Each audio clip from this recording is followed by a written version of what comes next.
everybody. We made it back. I made it back. The Men in Black let me come home. For anybody who wasn't here last night, just watched last night's live stream, and it turned into a dumpster fire at the end. So we're here tonight for part two. We're talking about some alien conspiracies, just some sci-fi movies, just anything in general. One of our just chill, decompress, relax, have fun kind of live streams. And Josh was on here with me. I feel so bad. I feel so bad for Josh because I don't know what happened. I guess maybe we were on for we'd been on for 4 hours last night. And then all of a sudden my phone shut down, cut off.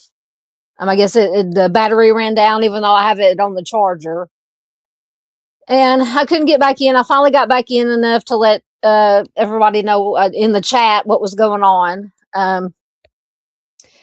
Anyway, so I had to end the live stream before we got finished. But I thank Josh so much for holding down the fort while I was trying to get back in and let everybody know what was going on. So, and apparently, when the Men in Black visited me last night, they also fixed my Facebook app because my Facebook app is working again now on my phone. So now I'm back on Facebook. I don't know. Either that or my baby brother, the one that was in here last night, Daniel, was a lucky charm because he came over earlier. And I was going to have him look at it to see if he could figure out what was wrong with it. And I went to bring it up and it let me log in. So who knows? Who knows?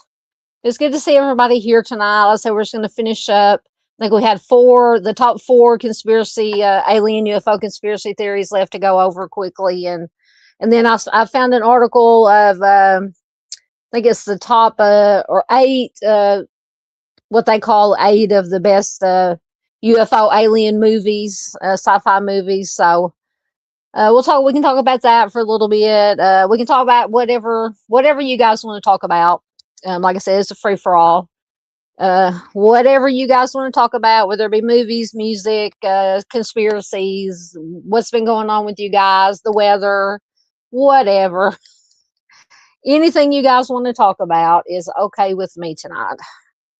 And I haven't been feeling too well today. I don't know if I got a stomach bug. And when Daniel was over here earlier, he said he hadn't been feeling good either. So I don't know if there's a stomach bug going around. But I took some Pepto, so hopefully that'll help out a little bit. But anyway, let me see who is here. Miss Paula was first in. Hello, Miss Paula. It's always good to see you. Yeah, she said first here. Miss Paula was first. Miss Farr is here. Good to see you. Welcome, welcome. Dandy made it back. Hello, my friend. It's always good to see you. Mark is back. Welcome back. Yeah, like I said, for everybody who was here last night, I don't know. It was crazy. I'm blaming it on the aliens, as always. We blame it on the aliens, like we always do.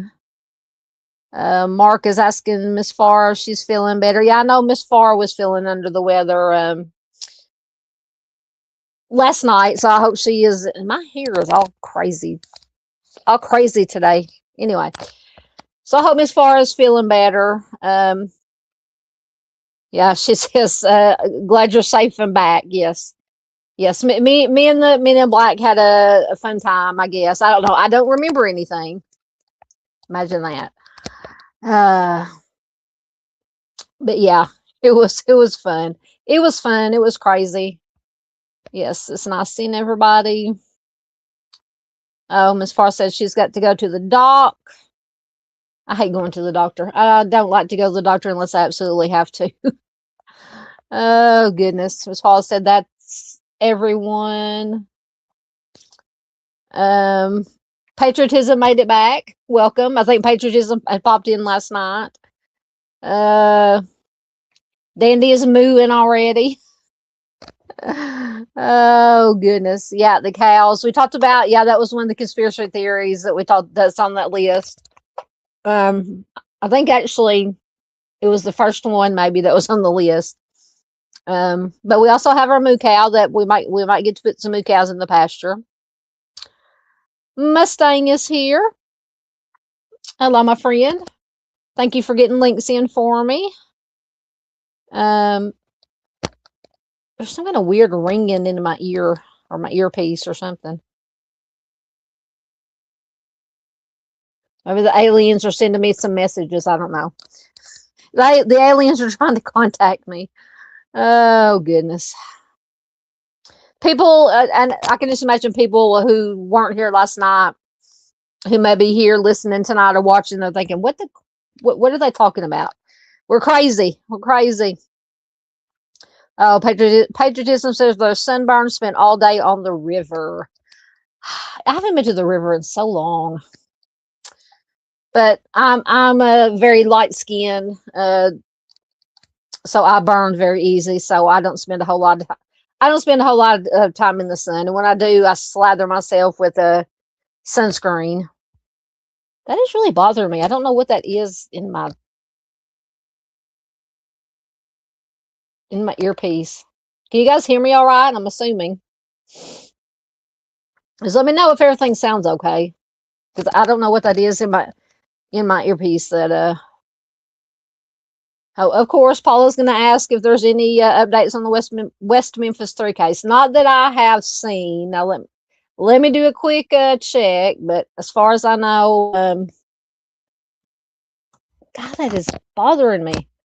As far as I know, there's not been any updates. I'm assuming there. I don't know if the DNA has been tested yet. It was supposed to have been sent off.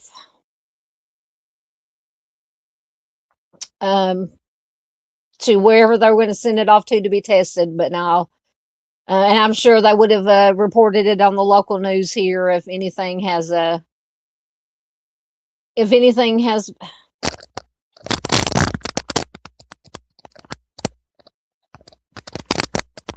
maybe it's just my ear is making a weird noise. Maybe it's not the earpiece. Anyway, oh, I'm not seeing anything new coming up about why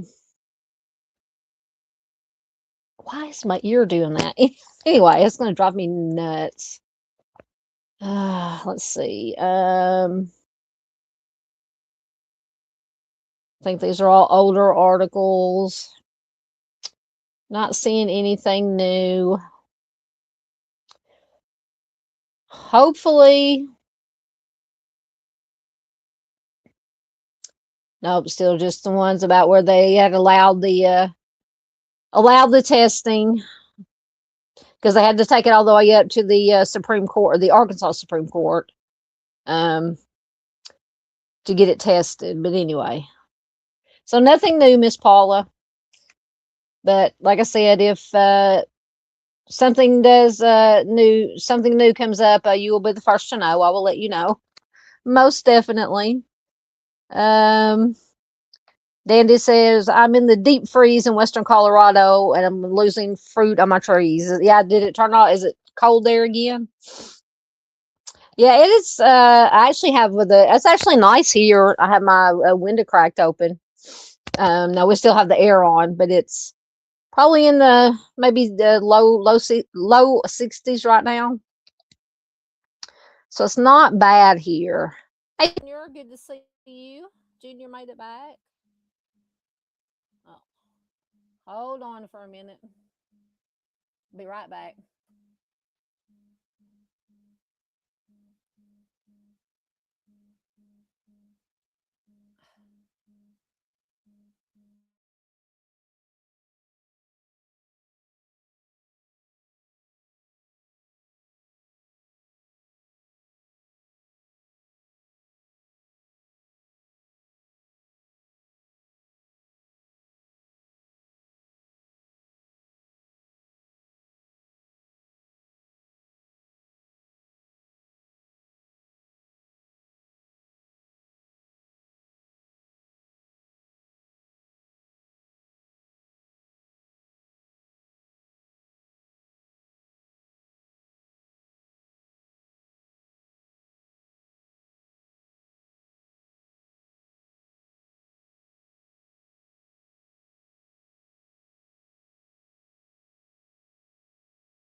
Okay, I'm back. Sorry, my mom was calling me. She and my nephew, two of my nephews, are on their way back from Arizona, driving, and they were letting me just let me know that they were going to drive straight through instead of stopping tonight and finishing the trip tomorrow. They're just going to drive all the way through. So anyway, they're doing fine. They said they'd probably be in about 1, which I'll probably still be up because hopefully I can stay awake for Dave's live stream tonight. He'll be having his late night, early morning live stream. But I apologize for the interruption. But anytime a family member calls, especially my mom, I know that they're out on the road traveling, I'm going to answer it just to make sure everything's okay. So I said hello to Junior. He's back. Nicole is back. Hello, Nicole. Good to see you again. Let me see. Don't want to miss anybody. All right, I think I am caught up. So has anybody else had any bad weather today? Last night and today, the weather was bad again everywhere. You are welcome. And Mustang said, thanks for doing a part 2. Yeah, I didn't want to leave everybody hanging who was interested in it. So I'm like, yeah, I'll do a part 2 and finish it up. And like I said, I think we were on number 4 of the top 20. And then we'll talk about some movies and whatever else, like I said, whatever else you guys want to talk about. It's still hot in here. Miss Paula said it was beautiful today in Durham and Durham, New Hampshire, which is where Miss Paula is. Yeah, it was nice. Well, it was kind of drizzly and rainy here, and I guess here in Central Arkansas, thank goodness we didn't get the storms. I guess they kind of broke up when they got here. Now, Mustang, I know, was up in Northwest Arkansas, so I don't know. Mustang, did y'all get storms? Did it get bad up your way? Because I didn't, once I finished the live stream and lay down and went to sleep, I didn't hear nothing. Didn't hear any thunder or rain or anything. Like I said, it was kind of drizzly here today, but that was about it. Enough to make it blah, or didn't want to do anything, but lay in bed and watch TV or read or do whatever. All right. Well, come on. Mustang says they got storms early this morning and a bunch of rain. Yeah, like I said, I thought that it was going to be worse in your part of Arkansas than it was, because they kept saying last night on the local news at 5 or whatever time I watched it, that by the time it got into Central Arkansas, they were thinking that it was going to break up. Maybe some rain and a few rumbles of thunder, but we didn't get a whole lot. All right. So we will get back into the top 4 out of the top 20 alien conspiracies, and the link, the article that I use is linked in the description box. So if you didn't watch the live stream last night, if you want to go back and watch it, you can just read the article, and it will give you all the other conspiracy theories that we talked about last night. Mustang said it wasn't real bad, but it rained like heck. I know, and we need the rain. Arkansas needs the rain, not all at one time because of flooding, but we still need the rain. We definitely need the rain. All right, so number 4 on the list is the Tunguska event, and this happened in Siberia. And this has always baffled me, and because I've read some stuff about this. But I'll give you the basic information from the article, and then there's probably most likely a Wikipedia page that will give a little bit more detailed information. But during an early summer morning back in 1908, so a long time ago, a large area of Siberia was decimated by a mysterious event. Over 800 square miles of forest was flattened, and about 80 million trees were reportedly destroyed. There was just one problem. As far as anyone can tell, nothing had hit the Earth. So nothing like a meteor or anything of that nature, because I think they didn't find any a crater or anything, any signs of a meteor or asteroid or anything hitting in the Earth. All it was just all the trees were just flattened. So it says, what the heck happened, which is the question. So contemporary reports blamed aliens. Of course, we always blame the aliens. Alleging that evidence of extraterrestrial involvement was found at the site. Now, I don't know what kind of evidence that they supposedly found that was extraterrestrial. While that makes for a compelling story, it is not widely believed to be what occurred. It is now thought that a meteoroid, can't use my big words once, as always, a meteoroid measuring somewhere around 200 feet exploded in midair and leveled the surrounding area in what is called a meteor airburst. So, of course, I've heard of meteors and meteorites, meteoroids hitting the Earth, but I've never heard of a meteor airburst. But it looks like I'm not, saying that that's not what happened, because I'm obviously not a professional. But it looks like they would have found, if this meteoroid had exploded 200 feet above Earth, that they would have found some remnants of it. Of course, the explosion could have been so bad, or so big that it was like maybe fine dust or something. Who knows? But let me see if I can find. It's hot in here. I should have turned the air down some. Let's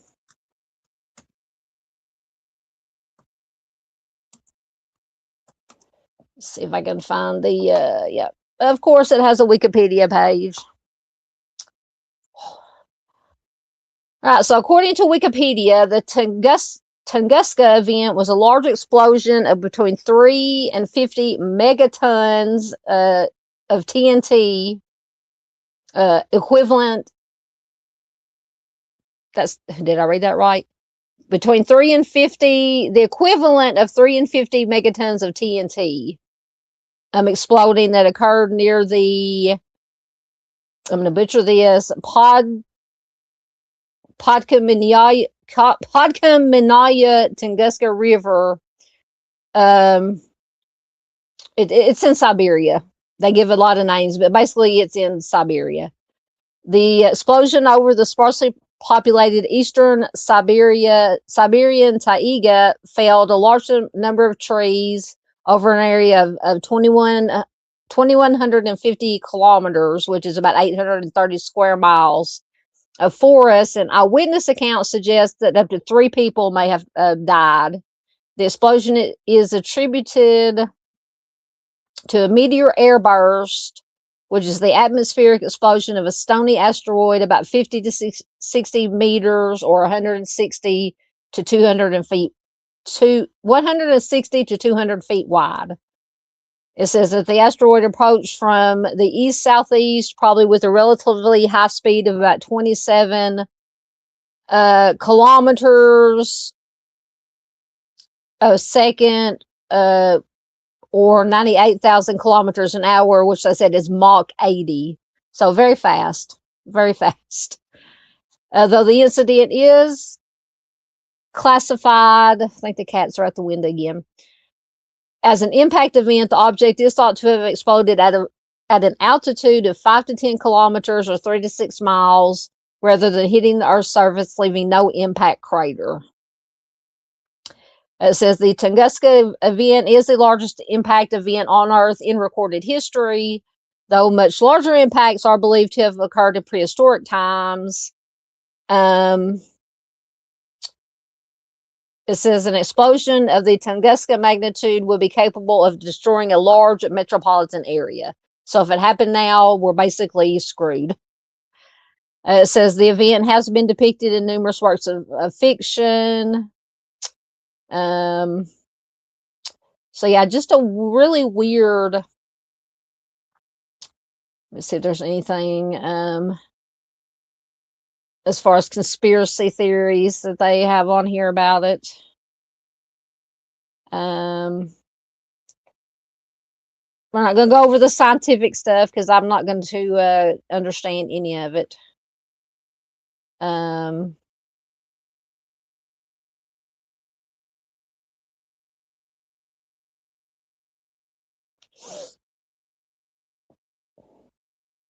I think that's about it. So yeah, just very weird. Like I said, you can see the picture on the slide there. It's just it's kind of like you see when like a flood goes through a flood path. If it goes through a wooded area, like all the trees are basically just laid down on the ground going in one direction. Very, very strange. So, any of you guys heard of this?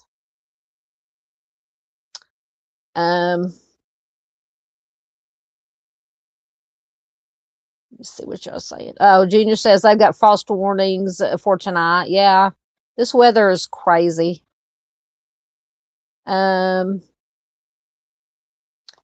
Crazy. All right, so if I could push the right button. Why is it not working? Oh, I'm not pushing the right button. Okay, so this has always intrigued me, although I think it's just and I know Josh said the name of it last night, pareidolia.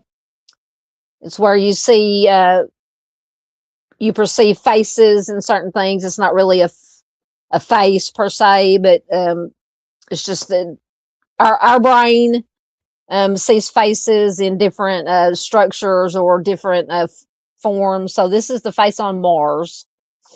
And I think the picture they do have, most of the pictures that have shown of it that I've seen have been kind of enhanced, I think, to make it look more like a face. Get back to the right article.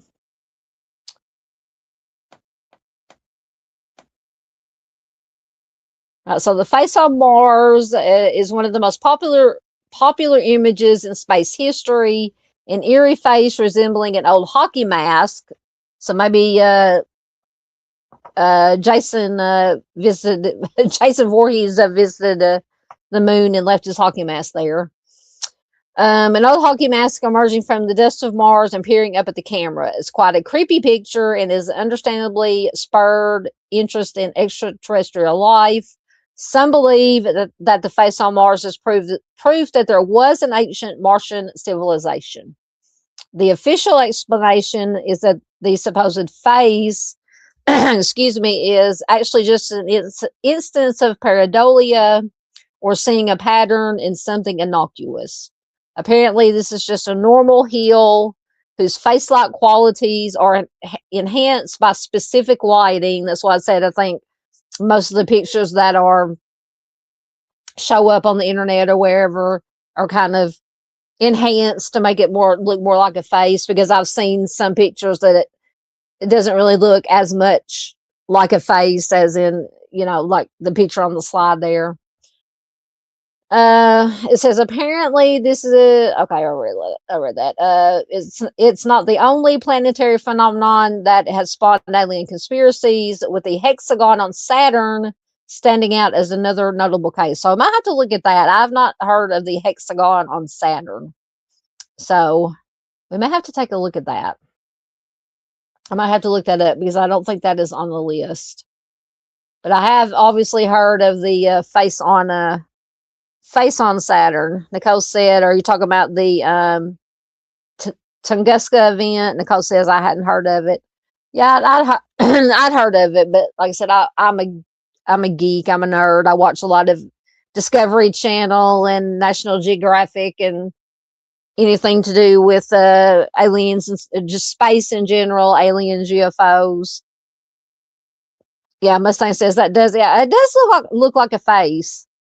I'm trying to, let me see if I can find let me go to the right tab.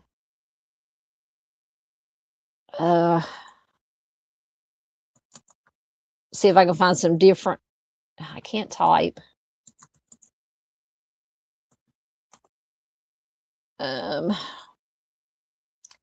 Images. See if I can get some different images.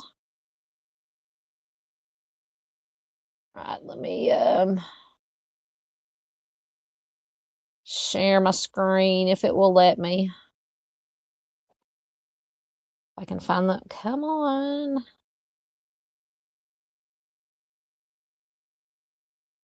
There it is. Got too much stuff going on here.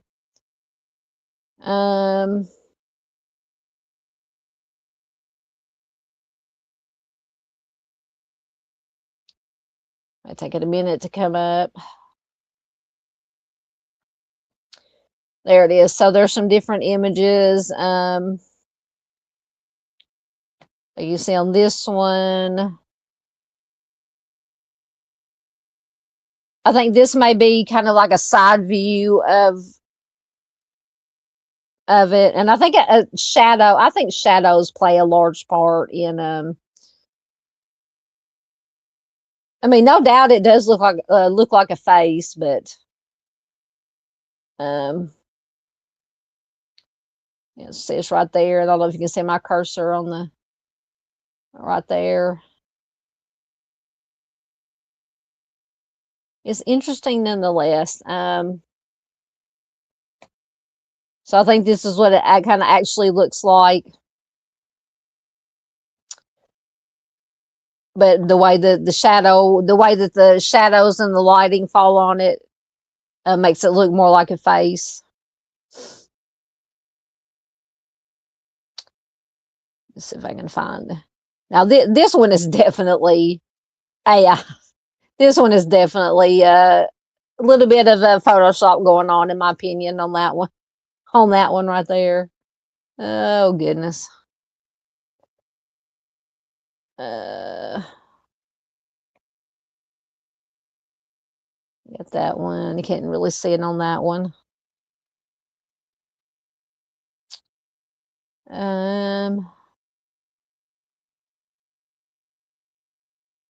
So here's a NASA photo of it. That looks like a bear. That one right there looks like a bear face, like the eyes and the snout.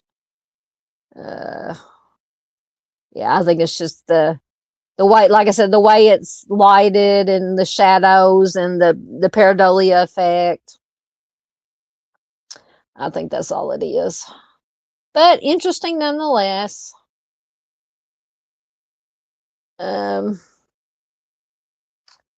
Ooh, much popped up. Far said I thought it was Jesus. It could be. It could be. Well, I saw my stuff. There we go. It could be. Mustang said, "Oh, let me put the slideshow back up." Mustang says, "A face with hair and thorns is what I see." That, yeah, I can see that. I can see that most definitely.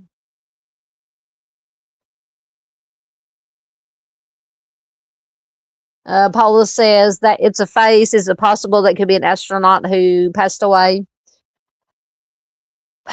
Anything's possible, but I mean, it depends on how big it is. Because it's got to be very, very big. So it says the formation is approximately 1.5 miles long. So, but now who's to say it couldn't be an ancient alien astronaut?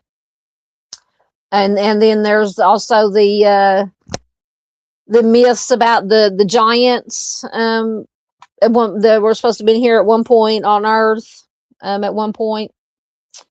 So anything is possible. I try to keep an open mind on everything. Mustang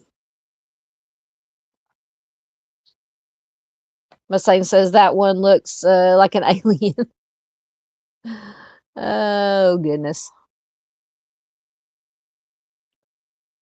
All right, so we got the face on. I was going to look at, what was it? Hold on. Oh, I got to go back to my article. The hexagon on God, that ringing in my ear will not quit. What was it? The hexagon on Saturn. Let me have to go look it up. To look it up again.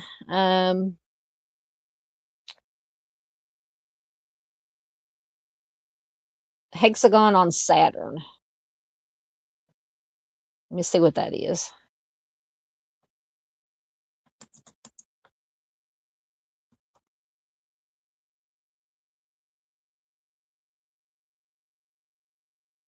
Okay, so says according to Wikipedia, the Saturn's hexagon is a persistent, approximately hexagonal cloud pattern around the north pole of the planet. The sides of the hexagon are about 14,500 kilometers or 9,000 miles long, longer than the diameter of the Earth. Says Saturn's hexagon was discovered during the Voyager mission in 1981. It was later revisited by Cassini-Huygens in 2006. During the Cassini mission, the hexagon changed from a mostly blue color to more of a golden color. Saturn's south pole does not have a hexagon, as verified by the Hubble observations. It does, however, have a vortex, and there is also a vortex inside the northern hexagon. So let me get find some images here.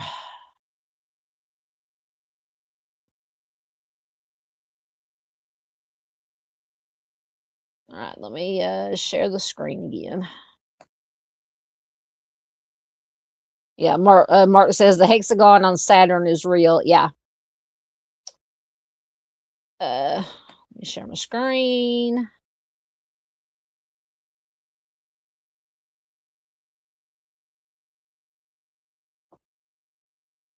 It's going to take it a minute to come up.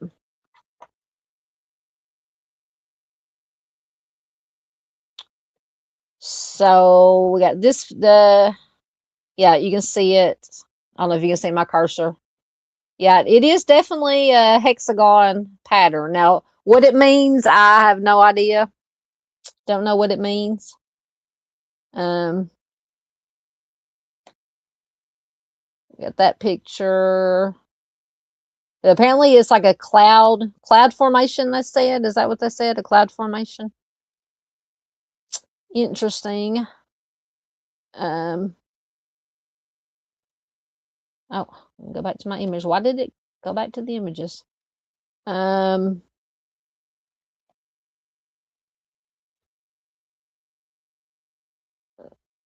take it a minute for it to come up on the.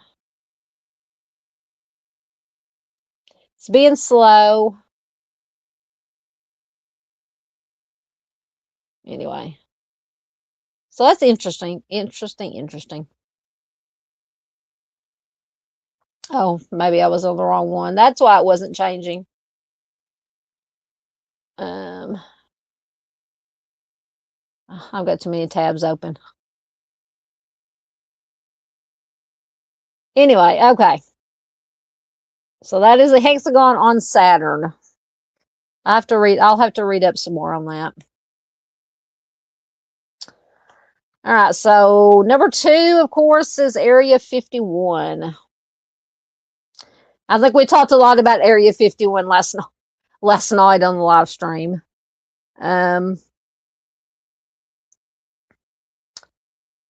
So what do you guys, while I'm reading this, if I can get it to,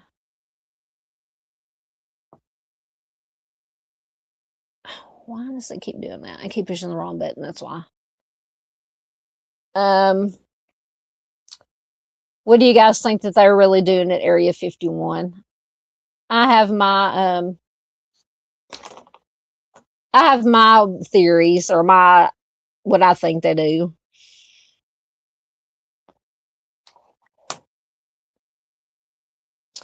According to the article, it says when it comes to aliens, few names are as prominent as Area 51, of course. Officially named Homey Airport, the facility belongs to the United States Air Force, who claims that it's notably used to test aircraft. See, I think that's what it is that they test new technologies, new aircrafts, whatever, maybe for defense purposes, things of that nature, and they just obviously don't want other countries to know, and probably don't want us, us Americans to know, even though it's our tax dollars that are that are funding it. So they just kind of perpetuate and don't dissuade the rumors of, all the alien stuff that supposedly takes place there. That is my opinion. So the work there is deemed top secret. So Area 51 has remained heavily guarded and protected since its founding in 1955. Naturally, the mystery surrounding it has generated untold amounts of conspiracies relating to UFOs, aliens, energy weapons, time travel, among others. The very name of Area 51 is synonymous with extraterrestrial conspiracy theories, and it remains an enormous point of national interest. Yeah, I mean, it's so top secret, of course, they have the signs there, anybody who comes past that point basically can be taken out, So they take whatever they're doing there, they take it very seriously. So it doesn't seem that the speculation will stop anytime soon. And it says, remember when the internet wanted to storm it? Yeah, I can't remember when it was, but yeah, do y'all remember when people on the internet, social media said, okay, on whatever day, we're going to go storm Area 51 and get in and see what's going on. Let me look that up and see when it was. Do y'all remember that? I was just like, y'all gonna get killed is what's going to happen. Let me see if I can find anything about it. Of course, it did not happen. I don't even know if anybody showed up. Okay, so of course it has a Wikipedia page. So it says Storm Area 51, They Can't Stop All of Us was an American Facebook event that took place on and around September 20th, 2019 in the desert surrounding Area 51. The event created as a sardonic post by somebody called Maddie Roberts on June 27th, 2019, as Facebook users to band together and raid the site in search for extraterrestrial life that conspiracy theory lore claims may be concealed inside. Oh, good Lord. More than 2 million people responded that they were going, and 1.5 million said they were interested, because when you create an event on Facebook and you say, I'm going, and it's usually for like weddings, baby showers, birthday parties, people do it. You can respond, you're going, you're interested, not going, whatever. So apparently 2 million responded that they were going to go. 1.5 million said they were interested, which subsequently attracted widespread media attention and caused the event to become an internet meme. Roberts later stated that his intentions for the event have been purely comedic and disavowed responsibility for any casualties had there been any actual attempt to raid the military base. Does he not know that a lot of people, not everybody, obviously, but a lot of people on the interwebs and social media are a little bit cray and will take this stuff seriously.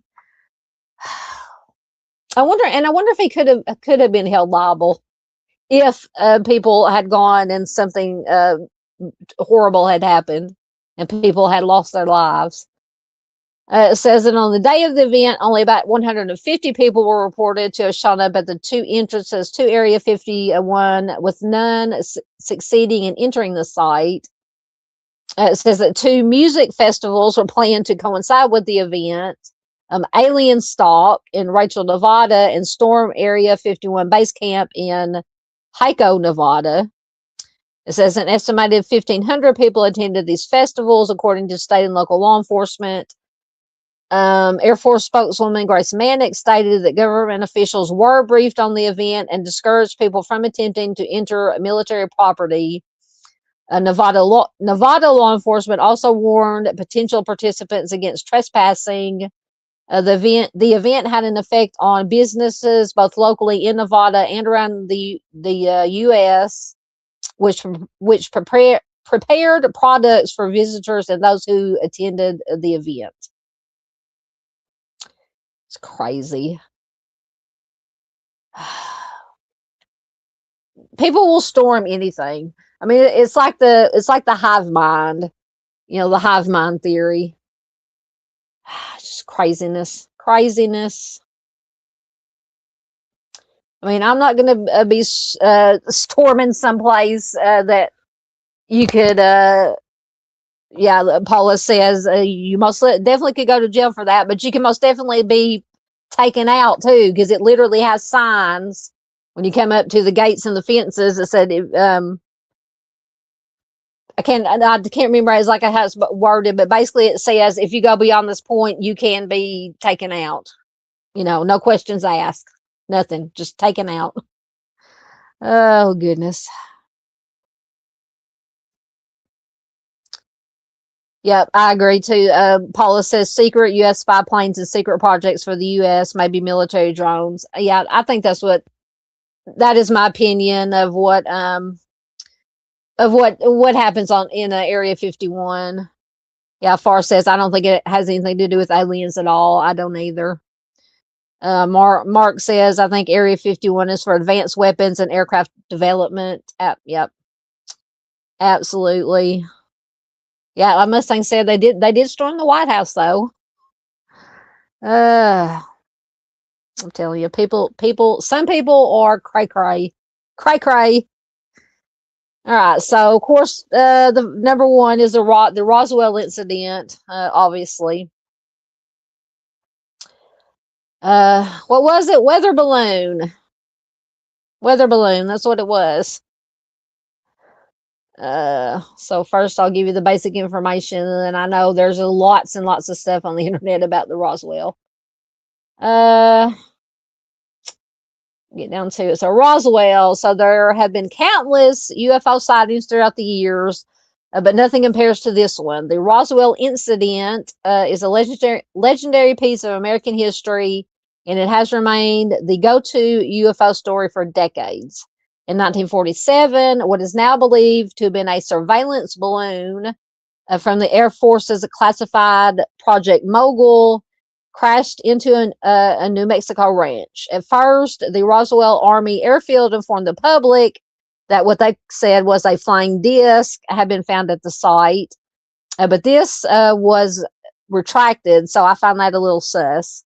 Now, I'm not saying it was an alien aircraft, but it could have been, like we was talking about, how most likely on Area 51, Roswell, that they do a lot of testing. It could have been that something they were testing crashed, and obviously they didn't want anybody to know about it. So it's okay. It was a flying disc. Oh no, it wasn't a flying disc. It was a what they call it, a surveillance balloon.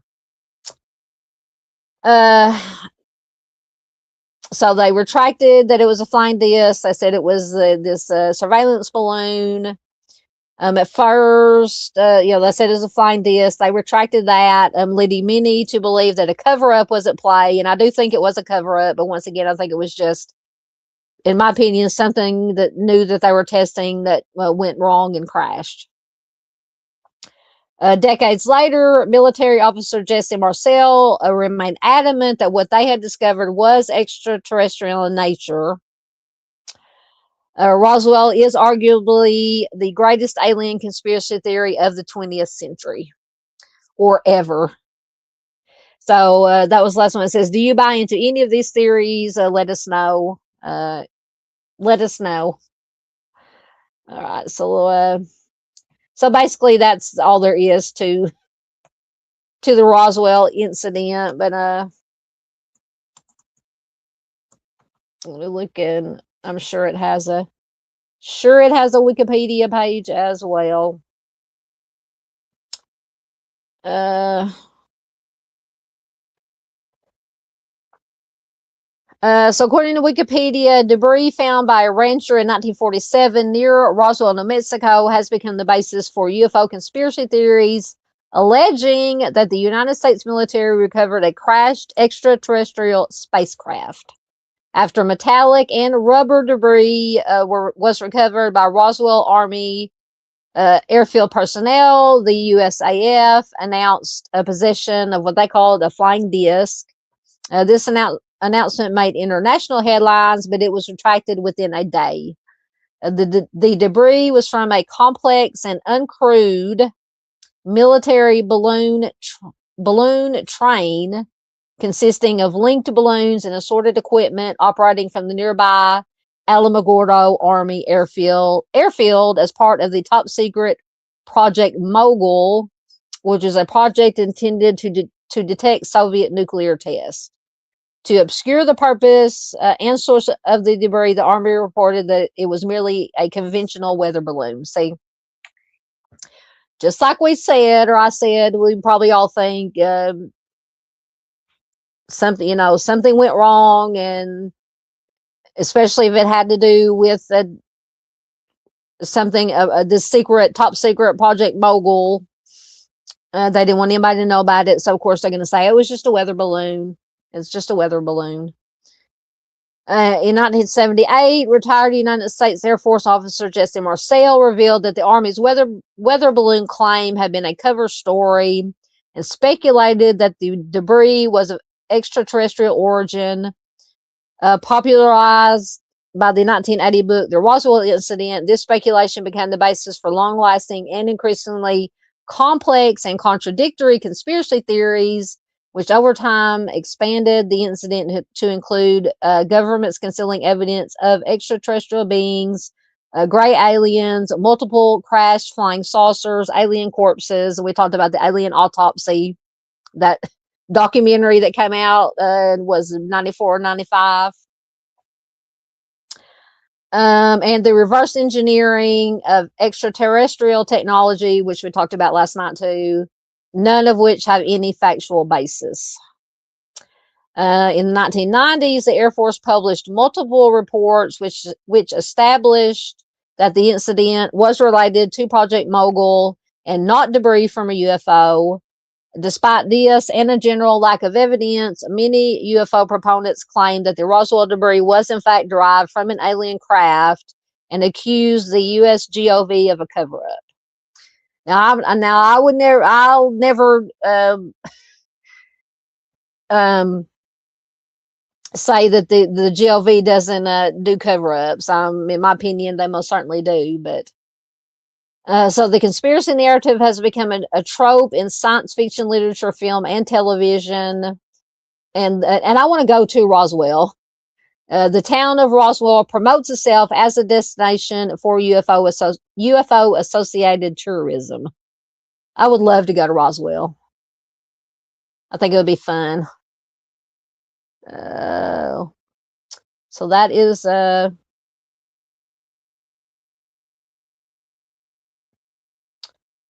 let me see. They're talking about some other UFO conspiracies. We have the Aztec crashed saucer hoax. So apparently the Aztec, New Mexico crashed saucer hoax in 1948 introduced stories of recovered alien bodies that later became associated with Roswell. It achieved broad exposure when the con artist behind it convinced Variety columnist Frank Scully to cover their fictitious crash. The hoax narrative included small gray humanoid bodies, metal stronger than any found on Earth, indecipherable writing, and a government cover-up to prevent public panic. These elements appeared in later versions of the Roswell myth. In retellings, the mundane debris reported at the actual crash site was replaced with the Aztec hoax's fantastical alloys. By the time Roswell returned to media attention, gray aliens had become a part of American culture through the Barney and Betty Hill incident. So that one, Barney and Betty Hill, that one has always fascinated me. In the 1997 Roswell report, Air Force investigator James McAndrew wrote that, quote, even with the exposure of this obvious fraud, the Aztec story is still revered by UFO theorists. Elements of this story occasionally reemerge and are thought to be the catalyst for other crash flying saucer stories, including the Roswell incident. So it does have a link. Have y'all heard about the Betty and Barney Hill? So Barney and Betty Hill were an American couple and civil rights activists who claimed that they were abducted by aliens in a rural portion of the state of New Hampshire. So, Miss Paula, in your part of the woods, from September 19th to 20th of 1961. The incident came to be called the Hill abduction and the Zeta Reticuli incident. Because two ufologists connected the star map allegedly shown to Betty Hill with the Zeta Reticuli system. Their story was adapted into the best-selling 1966 book, The Interrupted Journey, and NBC's 1975 television film, The UFO Incident. Most of Betty Hill's notes, tapes, and other items have been placed in the permanent collection, permanent collection at the University of New Hampshire, which is her alma mater. In July 2011, the New Hampshire Division of Historical Resources marked the site of the alleged craft's first approach with a historical marker. So the Hills lived in Portsmouth, New Hampshire. Barney was a World War II veteran employed by the United States Postal Service. Betty was a social worker, active in the local Unitarian congregation. The Hills were also members of the NAACP and community leaders. And Barney sat on the local board of the United States Commission on Civil Rights. They were an interracial couple at a time when it was particularly uncommon in the United States. So according to a variety of reports given by the Hills, the alleged UFO sighting happened at about 10:30 p.m. on September 19th, 1961. The Hills were driving back to Portsmouth from a vacation in Niagara Falls and Montreal. Just south of Lancaster, New Hampshire, Betty claimed to have observed a bright point of light in the sky that moved from below the moon and the planet Jupiter upward to the west of the moon. While Barney navigated US Route 3, Betty reasoned that she was observing a falling star, only it was moving upwards instead of down. Because it moved erratically and grew bigger and brighter, Betty urged Barney to stop the car for a closer look, as well as to walk the dog. So Barney stopped at a scenic picnic area just south of Twin Mountain. So Betty, looking through binoculars, observed what she called an odd-shaped craft, flashing multicolored lights traveling across the face of the moon. Because her sister had several years earlier said that she had seen a flying saucer, Betty thought that it might be what she was observing. Through binoculars, Barney observed what he reasoned was a commercial airliner traveling toward Vermont on its way to Montreal. However, he soon changed his mind because without looking as if it had turned, the craft rapidly descended in his direction. So this observation caused Barney to realize that, quote, this object that was a plane was not a plane, end quote. The Hills said that they continued driving on the quiet and isolated road, moving very slowly through a Franconia Notch in order to observe the object as it came even closer. At one point, the object passed above a restaurant and signal tower on top of Cannon Mountain and came out near the old man of the mountain. Betty testified that it was at least 1.5 times the length of the granite cliff profile, which was about 40 feet long, and that it seemed to be rotating. The couple watched as the silent illuminated craft moved erratically and bounced back and forth in the night sky. So about 1 mile south of Indian Head, they said the object rapidly descended toward their vehicle, causing Barney to stop in the middle of the highway. The huge silent craft hovered about 80 to 100 feet above the car and filled the entire field of view in the windshield. Barney said it reminded him of a huge pancake. So he was carrying his firearm in his pocket. He stepped away from the vehicle. He moved closer to the object. Using the binoculars, Barney claimed to have seen 8 to 11 humanoid figures who were peering out of the craft's windows, seeming to look back at him. In unison, all but one figure moved to what appeared to be a panel on the rear wall of the hallway that encircled the front portion of the craft. The one remaining figure continued to look at Barney and communicated a message telling him, quote, to stay where you are and keep looking. Barney had a recollection of observing the humanoid forms wearing glossy black uniforms and black caps. Red lights and what appeared to be bat wing fins began to telescope out of the sides of the craft, and the long structure descended from the bottom of the craft. The silent craft approached to what Barney estimated to be within 50 to 80 feet overhead and 300 feet away from him. Barney, fearing that he was going to be captured by these aliens, ran back to the car. He said he was terrified. As the hills sped away, they heard a strange beeping sound, and they said that they just fell into a daze. And when they awoke, they realized that they were just outside of Concord on October 21st, 1961. Barney reported to National Investigations Committee on Aerial Phenomena investigator Walter Webb that, quote, the beings were somehow not human.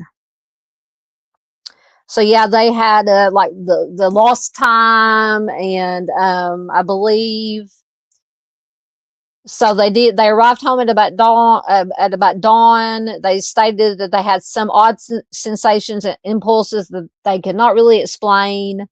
Betty said their luggage, or Betty insisted that her luggage be kept near the back door rather than the main part of the house. Their watches never worked again, according to them.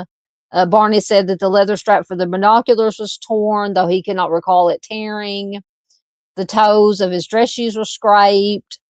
Barney says that he was compelled to examine his private parts in the bathroom, though he found nothing unusual.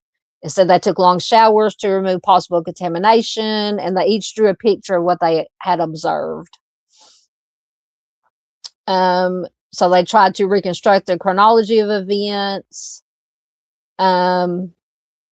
It says, but immediately after they heard the buzzing sound, their memories became incomplete and fragmented.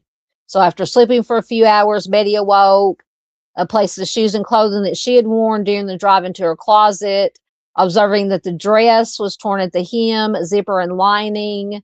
And later, when she retrieved the items from her closet, she noticed a pinkish powder on the dress.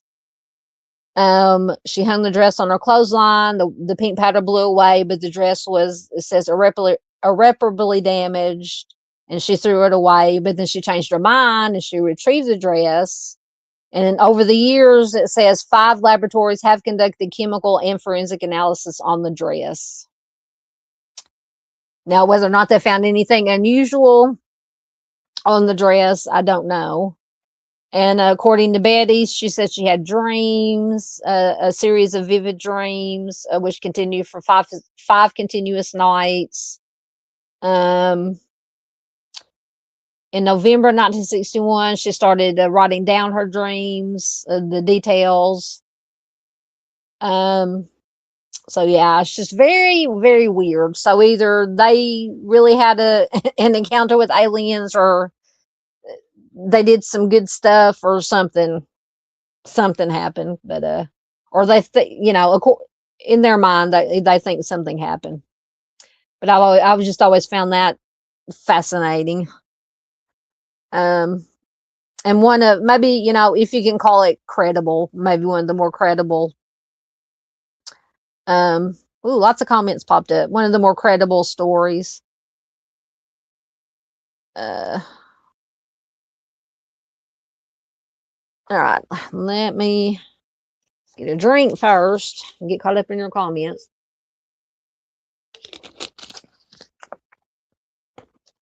So you guys have any other conspiracies that they don't have to be UFO related? I was going to look at something about have you guys heard about the Denver airport conspiracy theory that it's like some kind of big underground bunker hideout place for the elites and the top officials to go when the end of the world comes?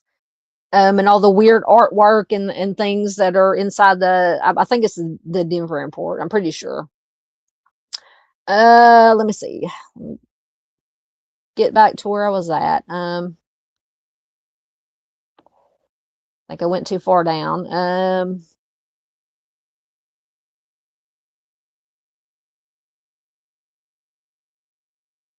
Well, yeah, Paul said everyone's favorite conspiracy. Are you talking about Area 51, Roswell? Hey, Heather Brown. Good to see you, ma'am. Glad that you made it back. And she says she is like number 10. Thank you very much. Oh my goodness. Now we have JPH music. Did you got to quit changing the name of your channels, dude.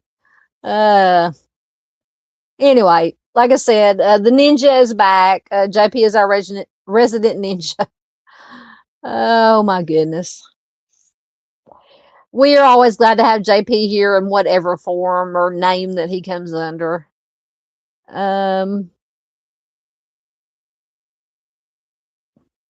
Yep, Heather wants to know where JP has been. He's been everywhere apparently. Everywhere or nowhere. He's a ninja. Oh goodness. He says he's been as far away as possible.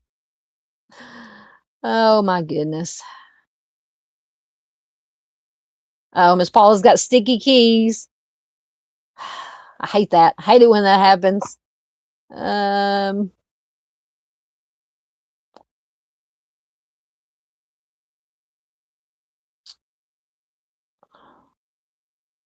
Let me see.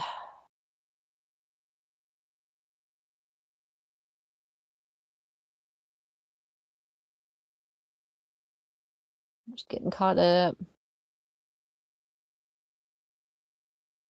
Mustang says she's almost gone from YouTube too. I know, it's just there's just so much drama that goes around sometimes. I stay out of it as best I can, but I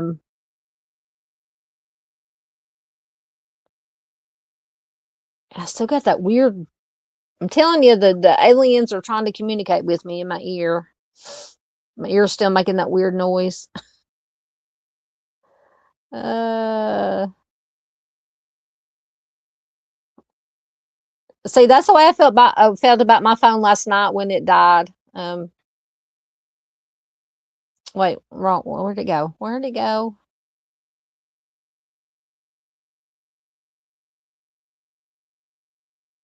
Oh, there it is. JP says he's about ready to throw his phone in the road and take a poop on it. That's the way I felt about my phone last night when it cut off. It overheated. It died. It was down to 1% battery. That's why we had to end the live stream last night abruptly. So hence the part 2 tonight. Um,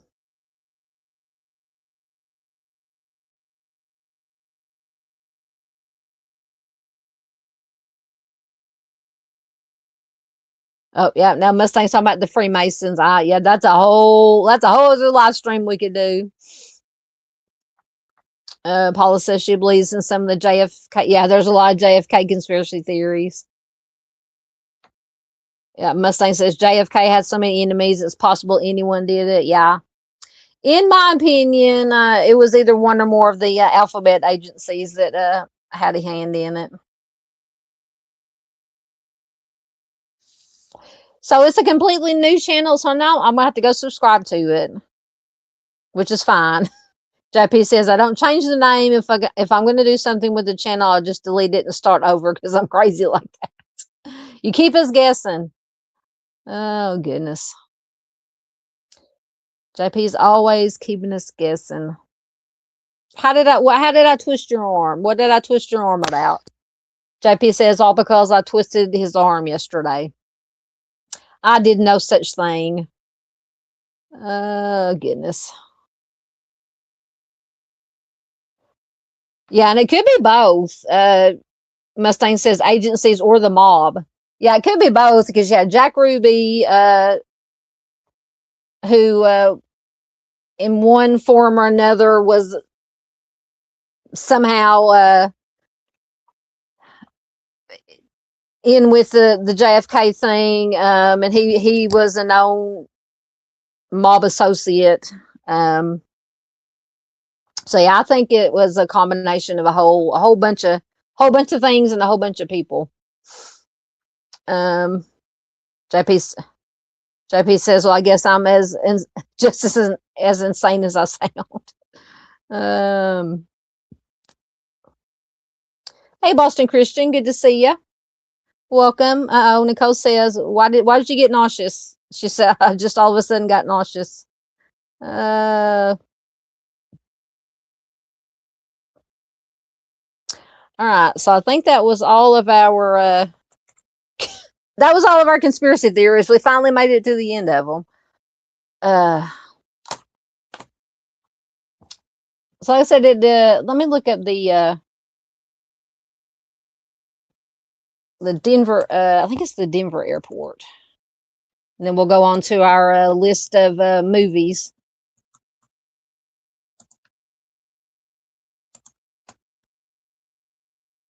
The Denver International Airport Conspiracy. Let's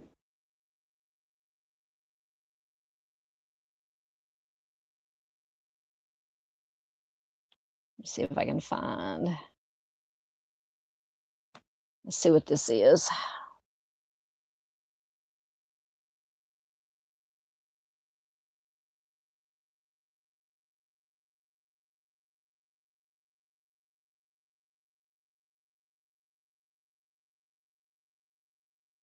Let's just talk about the murals.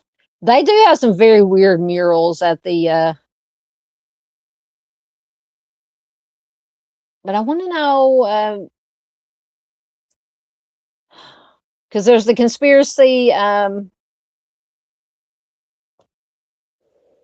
okay, hidden tunnels, murals,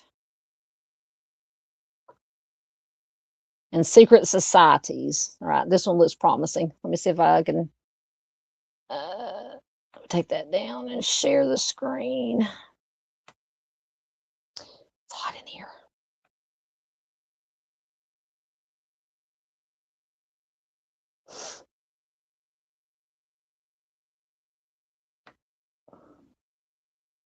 See if it'll pop up. It may take a second. There it comes. So this is from alonereaders.com. The Denver Airport Conspiracy, Hidden Tunnels, Murals, and Secret Societies. That is an awesome picture. Whoever did that picture right there is cool. It's kind of scary, but it's cool looking. So few modern infrastructure projects have generated as much sustained suspicion, speculation, and cultural fascination as Denver International Airport. Opened in the mid-1990s, the airport was designed to be a state-of-the-art aviation hub for the American West. Yet, from the moment its doors opened, whispers began circulating that something was far more secretive, or that something far more secretive lay beneath its concrete and steel. Over the years, these whispers evolved into one of the most elaborate and enduring conspiracy theories of the modern era, blending hidden tunnels, coded symbols, secret societies, and apocalyptic imagery into a narrative that refuses to fade. The origins of the Denver Airport Conspiracy are inseparable from the airport's troubled construction history. The project ran massively over budget and opened years behind schedule, excuse me, immediately raising public suspicion. Cost overruns alone do not create conspiracies, but in this case, they coincided with unusual architectural choices. Yeah, because it has that big blue horse or stallion or whatever it is somewhere on it.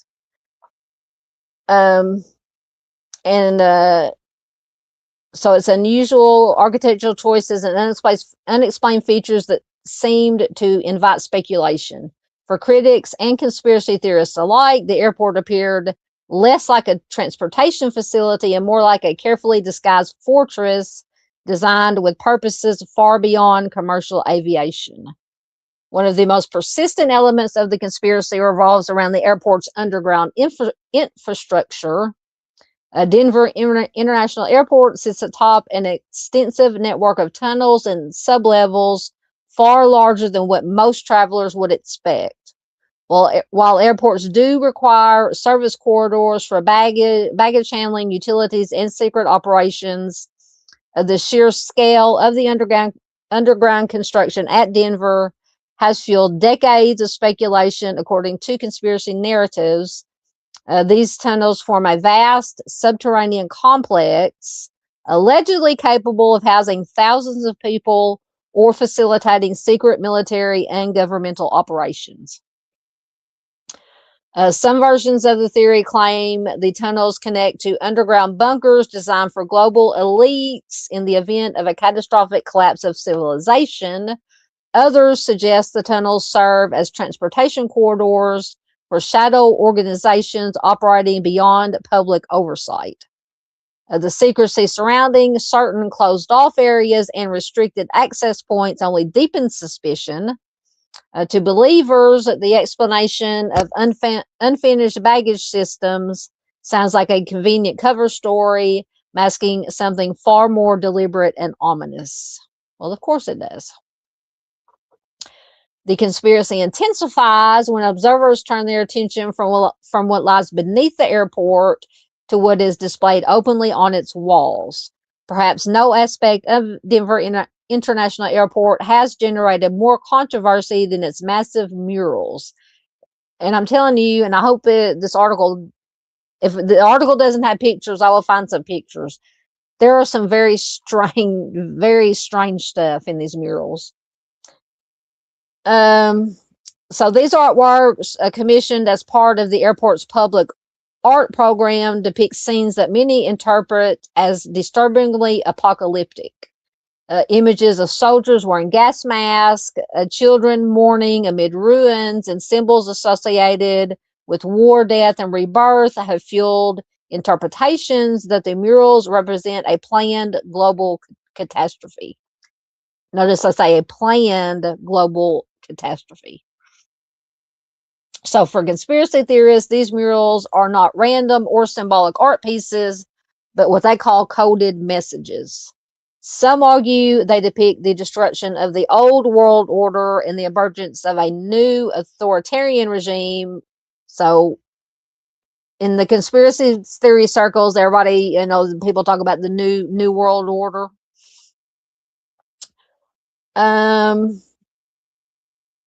So others claim the imagery reflects the ideology of secret societies believed to influence global events. The emotional intensity of the murals, combined with their placement in a major international airport, raises uncomfortable questions for visitors who encounter them without context. Adding another layer to the mystery is a dedication marker near the airport's entrance referencing the New World Airport Commission. The name itself has become a lightning rod for speculation.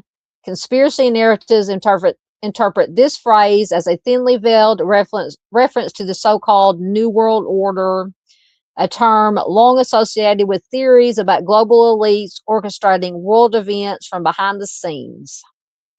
Although the commission was reportedly a ceremonial entity linked to the airport's opening, its cryptic name has ensured it remains a central piece of conspiracy lore. So symbols engraved on the dedication marker further fuel speculation.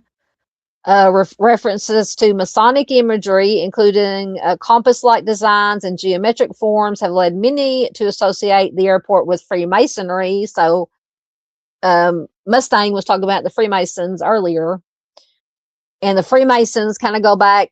So like the Freemasons, the Knights Templar, the Illuminati, they're kind of all mentioned as part of the same entity, different variations of the same entity. From there, theories often escalate to include the Illuminati, secret brotherhoods, and ancient power structures that allegedly guide political and economic systems. In conspiracy culture, symbolism is never accidental, and Denver International Airport is seen as a monument saturated with intentional signs meant to communicate allegiance and power. The airport's location also plays a critical role in the conspiracy narrative.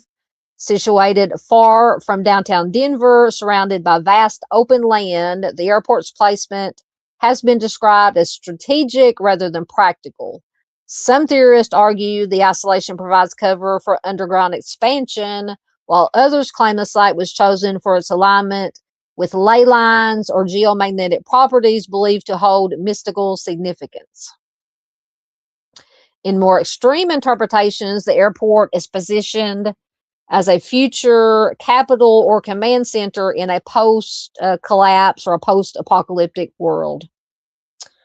Over time, the Denver airport conspiracy has evolved beyond a single theory into a complex ecosystem of interlocking claims. Hidden tunnels connect to secret bunkers, murals reveal coded plans for global transformation, symbols signal allegiance to shadowy elites. Each element reinforces the others, creating a narrative that feels internally coherent to those who embrace it. The lack of definitive proof does little to weaken belief. Instead, it is often interpreted as evidence of a successful cover-up.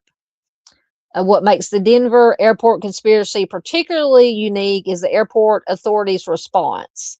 Rather than dismissing the theories outright, officials have at times chosen to acknowledge them with humor and irony, which that's to be expected. Temporary exhibits, tongue-in-cheek signage, and playful references to conspiracies have appeared within the airport itself. To skeptics, this is clever marketing. To believers, it is mockery disguised as transparency, reinforcing the idea that the truth is hidden in plain sight. So I watched this video. I can't remember who it is. Who he does like reactions to like videos about conspiracies, and I watched one the other day that he did or was writing to that said that you know, if you go down the rabbit hole of, you know, there is this secret society of elites, the Illuminati, whatever you want to call it, is that, you know, they have some kind of supernatural power or you know, beholden to some kind of demonic forces or whatever to retain their youth and their power and their money and whatever, is that they have to acknowledge it, put it in plain sight, or it will be taken away from them. And I watched also, I think by the same channel, the same guy was directing to a lot of movies. I think one of them, the last one I watched was, if you watch oh shoot, not Toy Story, but Monsters Inc. is kind of one of those in plain sight, because basically if you break it down, once again going to the conspiracy side, if you break down Monsters Inc., it's basically the monsters are scaring the children to their fear gives them some kind of power, and that is another thing in the conspiracy theory is that these elites or whatever, the powers that be, they have to have the essence of Stephen King they bring up like The Shining and Dr. Sleep is basically their essence. They take their essence, and that what allows them to hold their power and their youth and their whatever.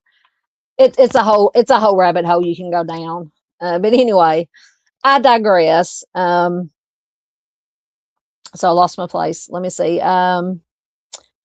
So psychologically, the appeal of the Denver airport conspiracy reflects broader human tendencies. Large impersonal systems provoke anxiety, and massive infrastructure projects symbolize power beyond individual control. Airports as gateways between nations and cultures are particularly potent symbols when combined with secrecy, restricted access, and unsettling art. They become fertile ground for conspiracy thinking. Well, I can tell you, conspiracy theorists, like the really cray out there ones, don't need any. They have enough fertile ground in their mind to come up with conspiracies. So Denver International Airport, intentionally or not, embodies all of those elements. The conspiracy also has thrived in the digital age. Online forums, documentaries, and social media platforms have amplified speculation, allowing theories to spread globally. Each new photograph of a closed door, a construction project, or unusual sculpture becomes potential evidence. In this sense, the Denver airport conspiracy is not static, but constantly evolving, reshaped by each new generation of internet researchers and skeptics. From a historical perspective, the fascination with Denver International Airport fits neatly into a long tradition of conspiracy theories tied to monumental architecture. From pyramids and cathedrals to government buildings and military bases, humans have always suspected that grand structures conceal grand secrets. The airport's modernity does not diminish this impulse. If anything, it enhances it, suggesting that secrecy has simply adapted to contemporary forms. Ultimately, whether one views the Denver airport conspiracy as a genuine mystery or an elaborate work of collective imagination depends on perspective. And that's what it all comes down to. Whatever you believe, whatever you choose to believe. Official explanations address many of the claims, yet they rarely satisfy those inclined to distrust authority. For believers, the combination of hidden infrastructure, unsettling symbolism, and ambiguous messaging is too consistent to dismiss. For skeptics, the theories reveal more about human psychology than hidden tunnels. What remains undeniable is the cultural impact of the conspiracy itself. Denver International Airport has transcended its role as a transportation hub to become a symbol of modern myth-making. It stands as a reminder that in an age defined by technology and transparency, secrecy still captivates the imagination. This is so true. The airport's runways may guide airplanes, but beneath them lies a far more enduring structure, a narrative that continues to invite suspicion, interpretation, and endless debate. In the end, the Denver airport conspiracy persists not because it has been proven, but because it resonates. It reflects deep anxieties about power, control, and the unseen forces shaping the world. Once again, I think it goes back to a lot of people's inherent distrust of the GOV and the elites, the GOV, whatever. Whether viewed as a warning, a joke, or a modern legend, it has secured its place among the most compelling historical conspiracy theories of the contemporary era. So yeah, so what do you guys think about that? I said it all comes down to if you're an and when I say I'm a conspiracy theorist, I'm not like, what did I do? Hold on. Got the wrong one. I'm not like one of those crazy, outlandish, that believes all the outlandish conspiracy crazy. I mean, I watch them on YouTube for entertainment purposes, but now I do believe that it's been proven. We talked about it last night. 20, 30, 40 years ago, 50 years ago, when MK Ultra, and anybody who talked about MK Ultra and the mind control, oh, you're a conspiracy theorist. It's not true. It's true. All these years later, when they declassify the documents, it was all true. So, like we said last night, who knows the things that are happening today that people are, conspiracy theorists are talking about that, all the big wigs say, oh, no, it's not true. Who's to say, 20, 30, 40 years from now, is any of it going to be proven to be true? I myself happen to think maybe not all of it, but at least some of it will be proven to be true. That's just my opinion, though. As always, feel free to let me know in the chat or if you're watching replay. For one, thank you, Replay Crew. We love you guys. And if you are Replay Crew, please leave a comment down below to let me know that you are Replay. Get caught up in your comments again, then we'll get to our list of movies and whatever else you guys want to talk about for a little bit longer. How long we've been going? Hour and a half. Not too bad. I can't remember if I remember to mark where I left off at.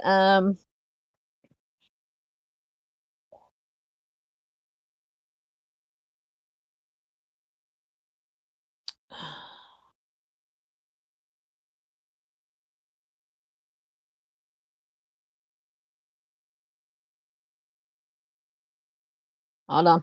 Lots of comments popped up while I was reading. I should have put the link to that article in. I'll add it to the about or to the description box.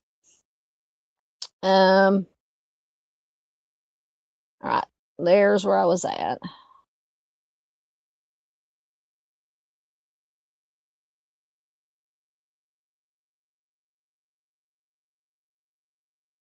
JP says, but with the good news is that when I did delete the channel, it kicked out any trolls that were probably there, so that's good. Yeah, we don't like trolls. I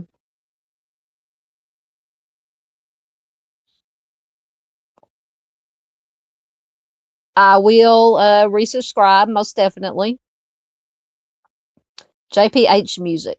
I will definitely do that. Nicole said earlier that she had felt nauseous. I think there's like a stomach bug or something going around because, like I said, today I was feeling it. Baby brother was feeling it when he came out here earlier. We were talking. He said he had felt yucky today. So I don't know if there's some kind of stomach bug going around everywhere or what.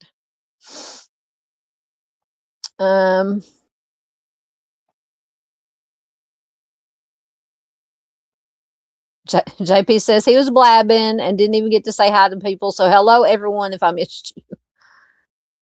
Yeah, Boston says it's been going around here pretty bad. Yeah, there must be a stomach. It's a conspiracy. It's a new conspiracy. Somebody's making us all sick. Oh, goodness. Yep, there is the link to the new channel.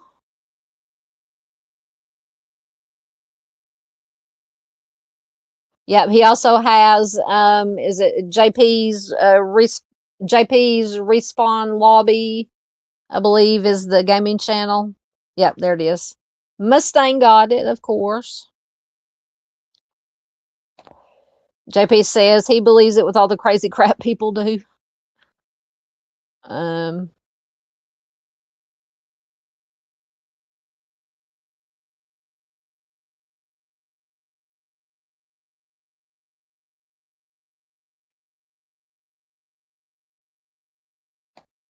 JP says, I can't see them putting it in the middle of a busy city, but I could see them going out to the woods with that kind of stuff. Oh, you're talking about the airport?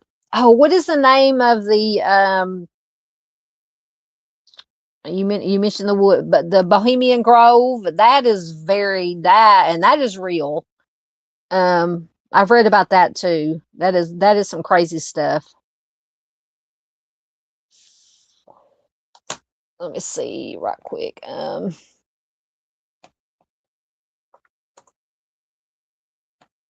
I can remember how to spell it.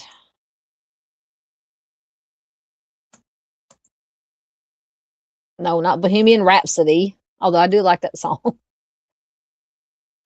Bohemian Grove Club.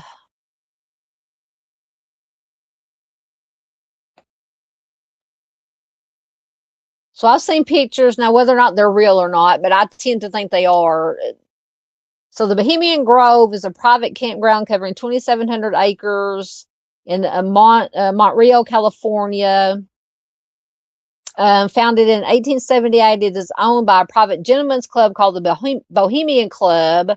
Each year in mid-July, the Bohemian Grove hosts an annual gathering lasting more than 2 weeks, attended by invited members and guests from politics, business, and the arts. Imagine that.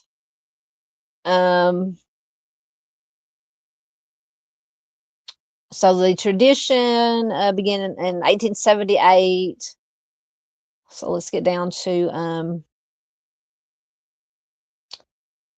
so basically it's a club for elites, and like I said,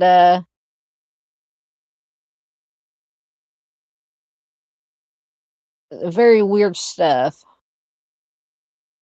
Says the Bohemian Club is a private club. Only active members and their guests may visit. Guests have been known to include politicians and notable figures from other countries.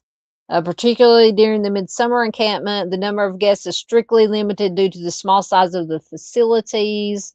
The Bohemian Club's all-male membership includes artists and musicians, as well as prominent business leaders, government officials, former U.S. presidents, senior media executives, and other influential figures.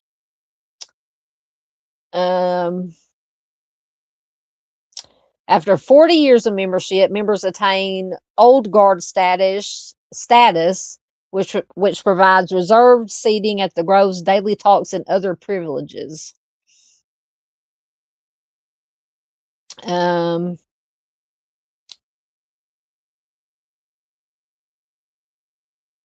me see.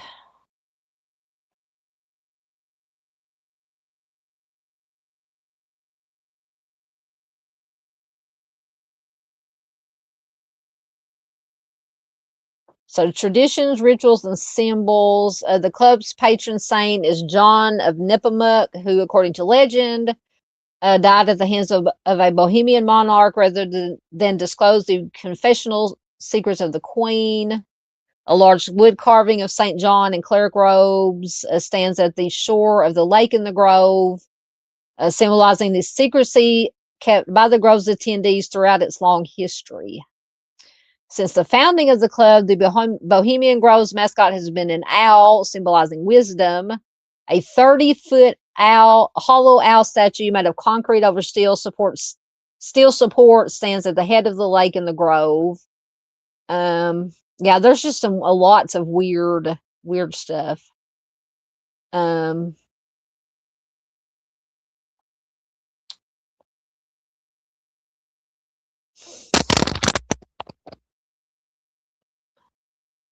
So cremation of care. It says the cremation of care ceremony is a theatrical production in which some of the club's members participate as actors. It was first conducted in 1881. The production was devised by James F. Bowman, with George T. Bromley playing the high priest. It was originally set up within the plot of the serious hijinks dramatic performance on the first weekend of the summer encampment, after which the spirit of care, slain by the Jinx hero, was solemnly cremated. The ceremony served as a catharsis for pent-up high spirits and, quote, to present symbolically the salvation of the trees by the club. Yeah, okay. The cremation of care was separated from the other Grove plays in 1913 and moved to the first night to become an exorcising of the demon to ensure the success of the ensuing 2 weeks. The ceremony takes place in front of the Owl Shrine. So they have shrines. They do these quote unquote plays, exorcising demons. The moss and lichen covered statue simulates a natural rock formation, yet holds electrical and audio equipment. For many years, a recording of the voice of club member Walter Cronkite was one. Oh, good Lord. A recording of the voice of club member Walter Cronkite was used as a voice of the owl during the ceremony. Holy moly. Yeah, it's just lots of weird stuff. Let me see if I can find any pictures. All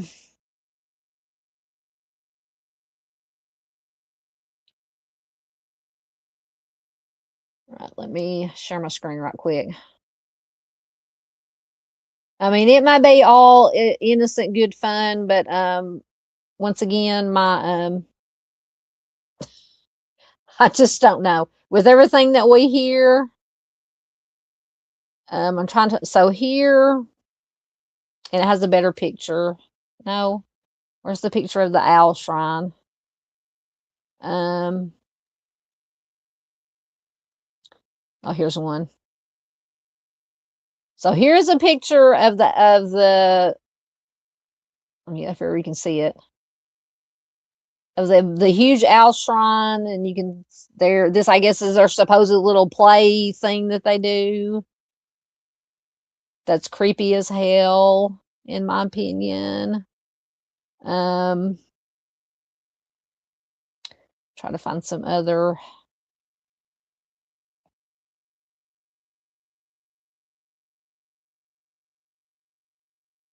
I got this. I guess is where they sit to have their meeting thingies or whatever their plays. Do y'all guys not find this creepy? To me, this is creepy. Creepy, creepy, creepy. Oh, here's a. This is the picture I always see. So I gotta make it bigger if it'll come up.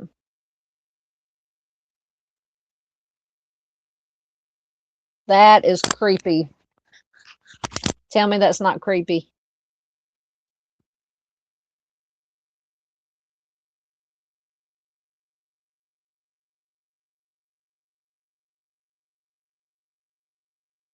I mean, come on.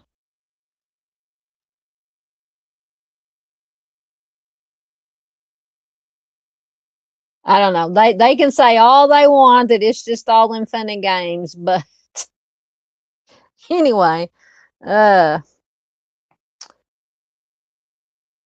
says, how does everyone feel about that term? What term are you talking about?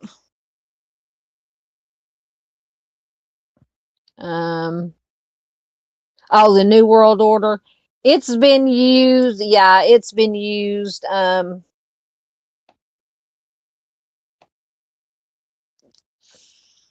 course, when I think I watched or used to watch wrestling so much back in the day, when I hear the New World Order, I think of the NWO from wrestling. Um, but hold on. Let me once again.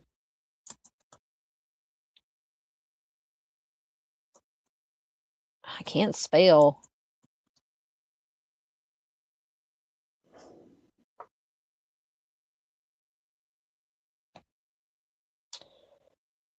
So as it pertains to as the term New World Order pertains to conspiracy theories and things of that nature, it says the term New World Order refers to a new period of history evidencing dramatic change in world political thought and the balance of power in international relations. Despite varied interpretations of this term, it is commonly associated with the notion of world governance. So basically one person or one governing power that will rule the whole world, basically. So the phrase New World Order or similar language was used in the period toward the end of the First World War in relation to Woodrow Wilson's vision for international peace. Wilson called for a League of Nations to prevent aggression and conflict. So I'm trying to get back. So I'm trying to find like the modern.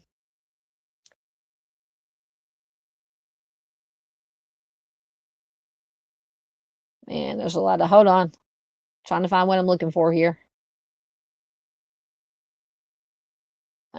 Good Lord.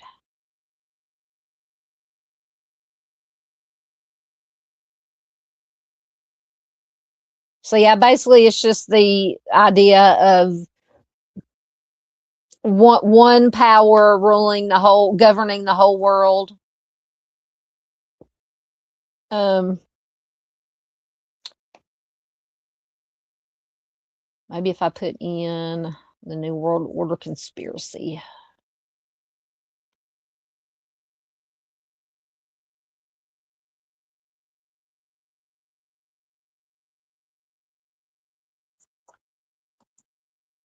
Hold on.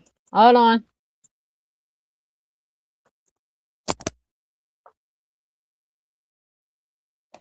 New World Order conspiracy theory. So the New World Order is a term often used in conspiracy theories, which speculate about a secretly emerging totalitarian world government. The common theme in conspiracy theories about a New World Order is that a secretive power elite with a globalist agenda is conspiring to eventually rule the world through an authoritarian one world government, which will replace sovereign nation states, and an all encompassing propaganda whose ideology hails the establishment of the New World Order as a culmination of history's progress. Many influential historical and contemporary figures have therefore been alleged to be a part of a cabal that operates through numerous front organizations to orchestrate significant political, social, and economic events, including taking advantage of crises or even causing them in order to push through controversial policies at both national and international levels as it steps in an ongoing plot to achieve world domination. By the early 1990s, New World Order conspiracism was limited to two American countercultures,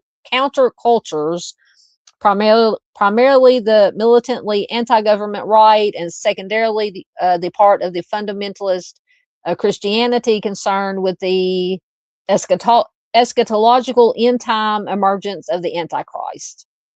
Academics who study conspiracy theories and religious extremism, such as Michael Barkun and Chip Bartlett, observe that right-wing populist conspiracy theories about a new world order not only have been embraced by many seekers of stigmatized knowledge, but also have seeped into popular culture, therefore fueling a surge of interest and participation in survivalism and paramilitarism, as many people actively prepared for apocalyptic and millenarian scenarios. These political scientists warn that mass hysteria over New World Order conspiracy theories could eventually have devastating effects on American life, ranging from escalating lone wolf terrorism to the rise to power of authoritarian ultra-nationalist demagogues. So that is the modern version of the New World Order.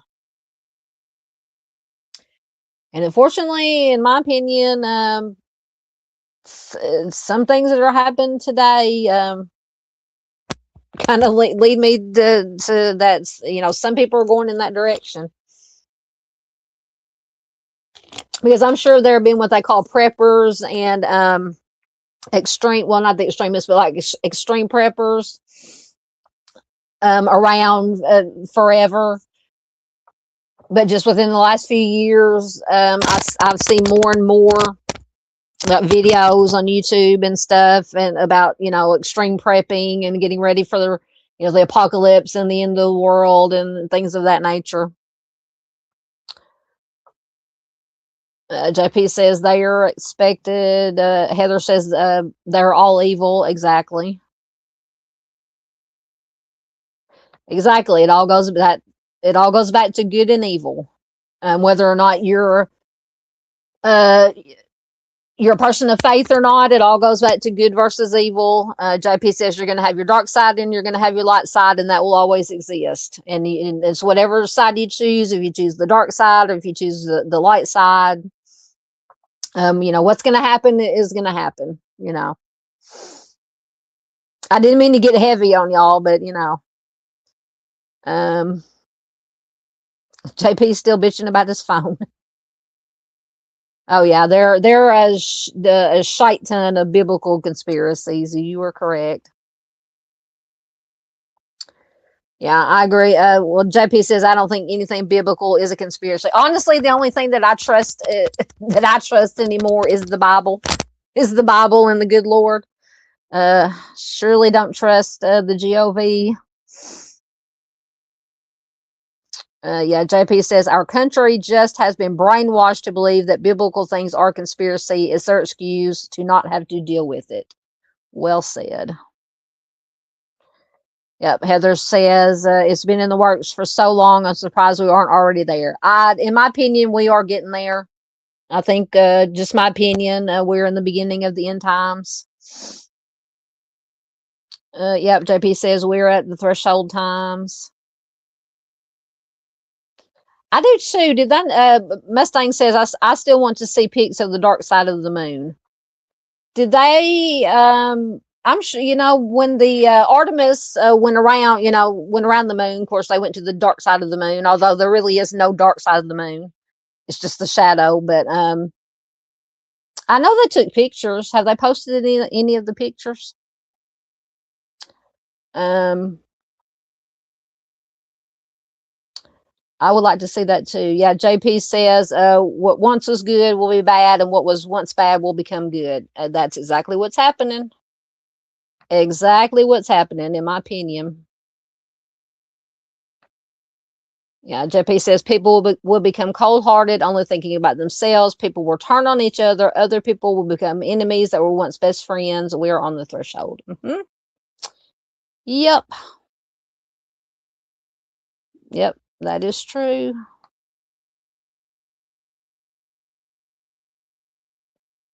That is true too. JP says, if you ask me, the Bible is screaming at people right now, and they're just ignoring it because they don't want to deal with it. That's just my opinion, and you don't have to believe me. That is true. Everybody is, has their own opinion, but I am of that opinion also. Yep. Heather says the Lord is done with us and what we have become.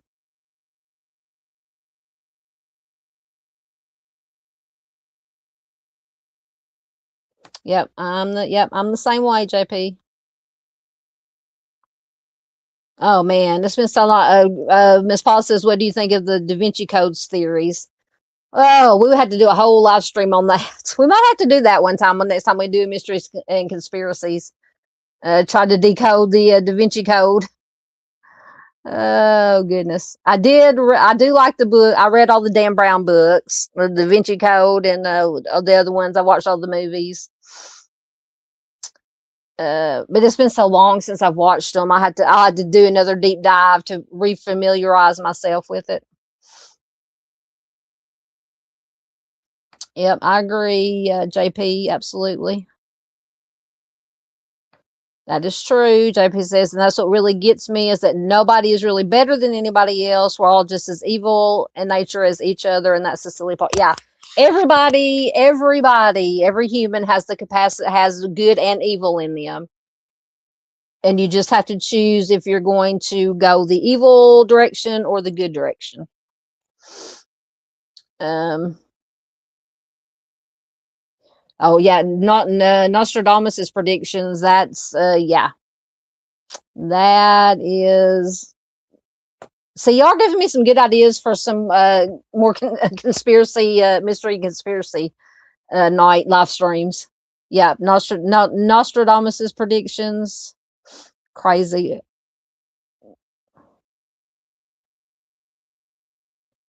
JP says, what about Nostradamus? I think he was an intelligent man, but I don't think his words hold weight against truth. I don't know. Some of his things are, but it's all in. I mean, people. The thing is, people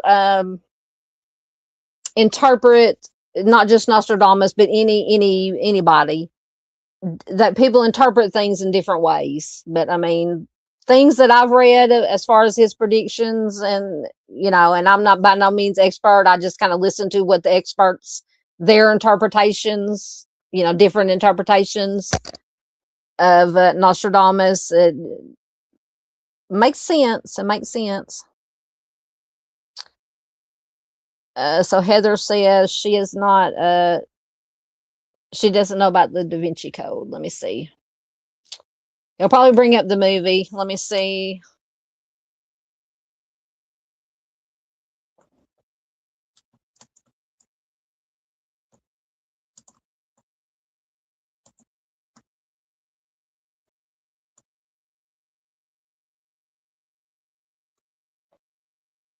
Um,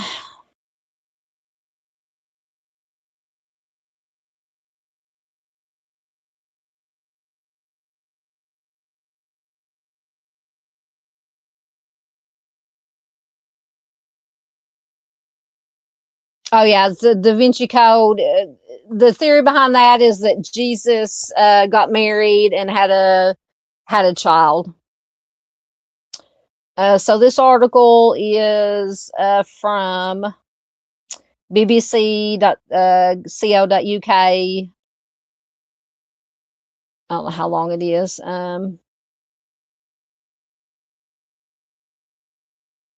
it's not that long. Hold on.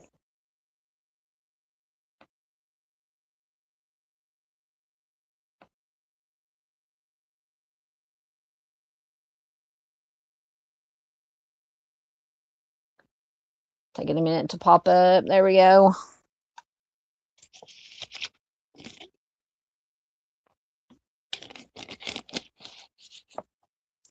So it says the strange true story behind the Da Vinci Code. So this kind of gives the kind of the inspiration for the Dan Brown books. I'm sorry, I forgot to have my camera off. So 20 years ago, the Da Vinci Code gripped the world with the notion that Jesus Christ married, had a secret honeymoon in France, and sired a hidden line of future European rulers. You probably know the story. After all, Dan Brown's conspiracy theory thriller sold 80 million copies within 5 years of its release and spawned a film franchise. But the story you may not know is that key parts of the story of the theory have their origins not in the archives of the Vatican, but in the vaults of the BBC. Kevin Core, producer of a Seriously's Archive on 4 of the Holy Blood, tells us the story of the fraud that sparked a conspiracy movement. So Gerard de Chaudet, I butchered that, was a French journalist and novelist. His son would go on to describe him as a man with an eye for mischief, who, when working for the French National Press Agency, made up a story about an eagle abducting a child. In 1967, Gerard published a book called Le Trésor Maudit, or The Accursed Treasure. The book followed an investigation into a rural priest from the tiny French community of Rennes-le-Château. This priest had somehow spectacularly refurbished his local church using money from, as it turns out, ancient hidden treasure. Supposedly based on a true story, the book featured many elaborations and inventions, including coded parchments allegedly discovered by the priest, but later proven to be forgeries. In true Da Vinci Code fashion, it said the parchments hinted that the ancient French king Dagobert II had not actually been killed in the 7th century, and that his descendants were waiting to be restored to the throne of France by a secret society called the Priory of Sion. There was no historical evidence for this shadowy organization before it was invented by a collaborator on the book, the convicted fraudster Pierre Plantard. So apparently they did a hit TV show in the 70s. I'm trying to get down to the book.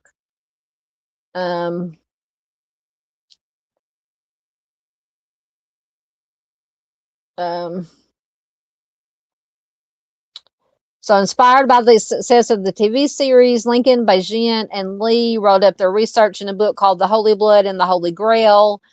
The book, so there, I think in the Da Vinci Code, the book, so they said that the Holy Grail was actually the offspring of Jesus.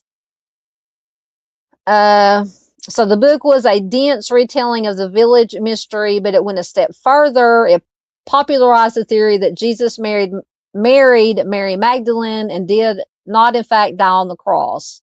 It was this secret, they wrote, that was being protected by the shadowy Priory of Sion. On the verge of the book's publication in 1982, the 3 authors appeared on the arts program Omnibus and were torn to shreds in a televised debate.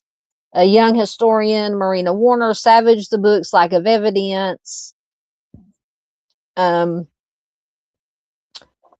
Warner pointed out that if their source about Mary Magdalene's trip to France was accurate, they must also believe that an angel descended from heaven at the martyrdom of St. Catherine of Alexandria and killed thousands of spectators. However, one early review of the book was prophetic. Popular author Anthony Burgess said, quote, "It is typical of my unregenerable soul that I can only see this as a marvelous theme for a novel. The Holy Blood and the Holy Grail became a bestseller." Oh, sorry. So there's no doubt that the Holy Blood and the Holy Grail was a major influence on Dan Brown's 2003 mega-selling novel, The Da Vinci Code. The name of the central character, Lee Teabing, is even an anagram of Bagent and Lee. The astonishing success of the thriller saw the two writers undertake an ill-advised plagiarism action against Dan Brown's publishers.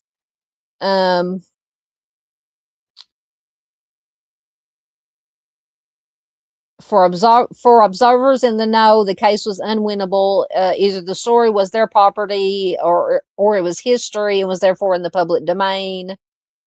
Um, a template for conspiracy. Watching it back now, the TV phenomenon Chronicle, with all its 70s stylings, looked extremely dated, but there's a remarkable similarity between the series and other conspiracy theories that have gained traction since the first show aired. So yeah, that's the basic theory, of the Da Vinci Code, was that Jesus didn't die on the cross, that he and Mary Magdalene got married and had a child and went on to become, their offspring went on to become rulers.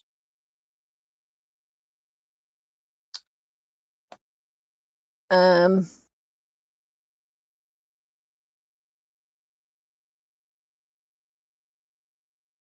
don't know why all my,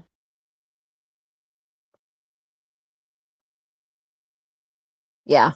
JP says, I think the Da Vinci Code is more or less a theory than an actual thing. Yeah, definitely a theory. Heather says, maybe not fully, but I do believe.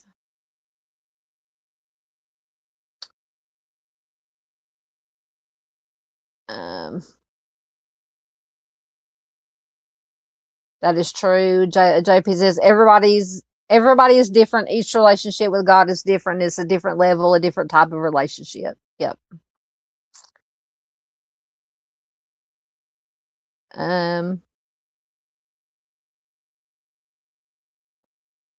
Really? So, Ms. Paula said Alex Jones, who's a conspiracy theorist, was the only one who's able to sneak into Bohemian Grove.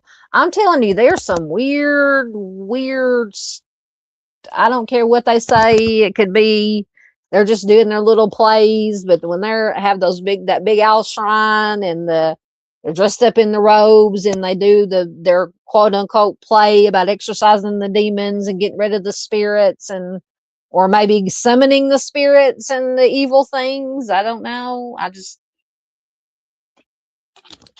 very and that, once again, you have the usual suspects, the politicians, the arts, including, actors, musicians, and I'm not saying all actors, musicians, whatever, the elites, the powerful, and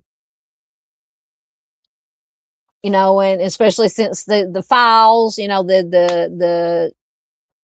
the JE files have come out, and all the things that are in those. Just makes you wonder, just something to think about. Yeah, JP says, Alex Jones, I don't even want to get started about him.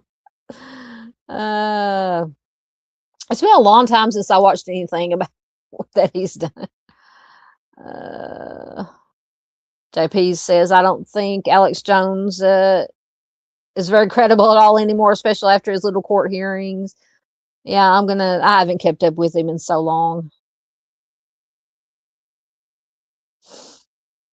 All right, let me get caught up, and we will get into our movies, our alien movies, or whatever else you guys want to talk about. We could go down conspiracy rabbit holes all night long, or until my phone dies. Oh, it's already down to 33%. Okay. I'm going to have to hurry up and get through this before my phone dies again. Are you talking about Alex Jones? He got kicked off of YouTube.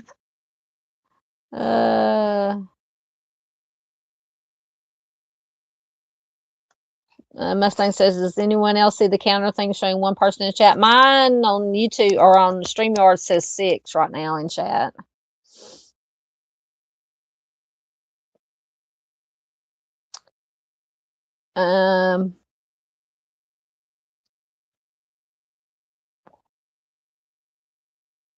Really, yeah. YouTube. JP said this. What YouTube's been doing lately, it'll drop your view count and it won't keep proper track of it. They've been looking into that for months now. Yeah.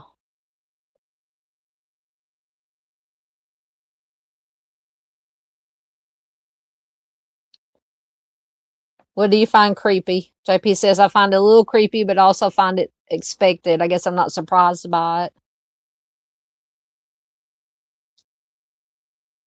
You talking about Bohemian Grove? JP says, I heard they got places like that all over. I wouldn't be surprised.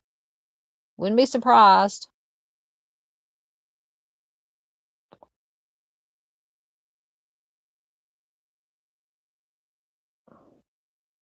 Oh, was he the one that came out and said that Sandy Hook was a hoax? Was he the one that did that? Yeah. I think that's when I quit, which I didn't watch him a whole lot anyway. But yeah, I think when he started with all that crap, I was done.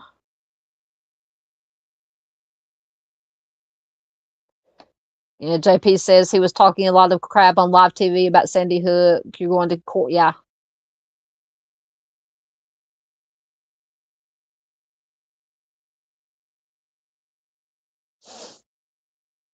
Yeah, it's a wonder the parents didn't beat the mess out of it.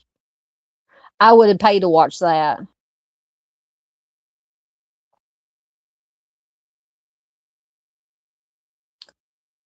Um,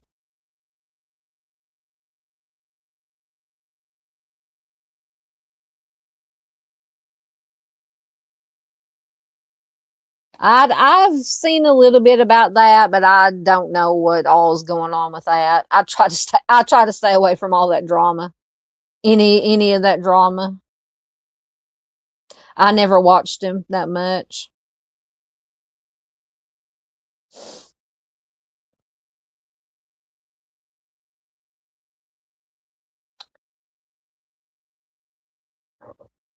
All right.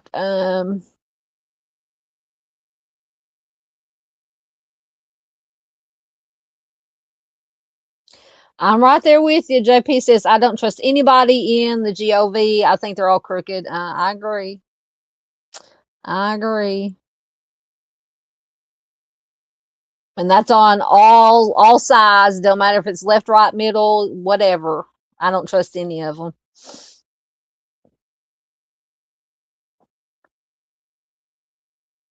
Yep, I believe that is true also. I agree.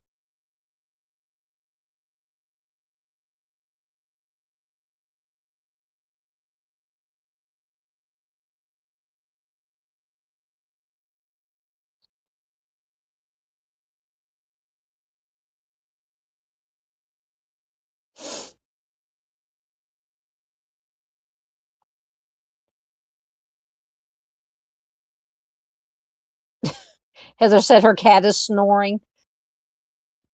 I don't think I've ever had my cat snore. They fart though. My cats fart, and it smells horrible. Anyway, I know that's TMI, but good lord. I hope you're feeling better, Nicole. Nicole says she's resting. I lay down with a cool washcloth.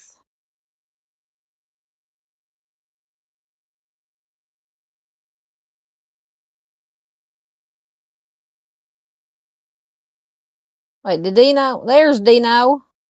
Hey, Dino, welcome. Good to see you. Yeah, we're gonna have to hurry up and get through these movies because my phone's gonna give out again. Okay, so we'll go through these movies quickly. And I got this from an article.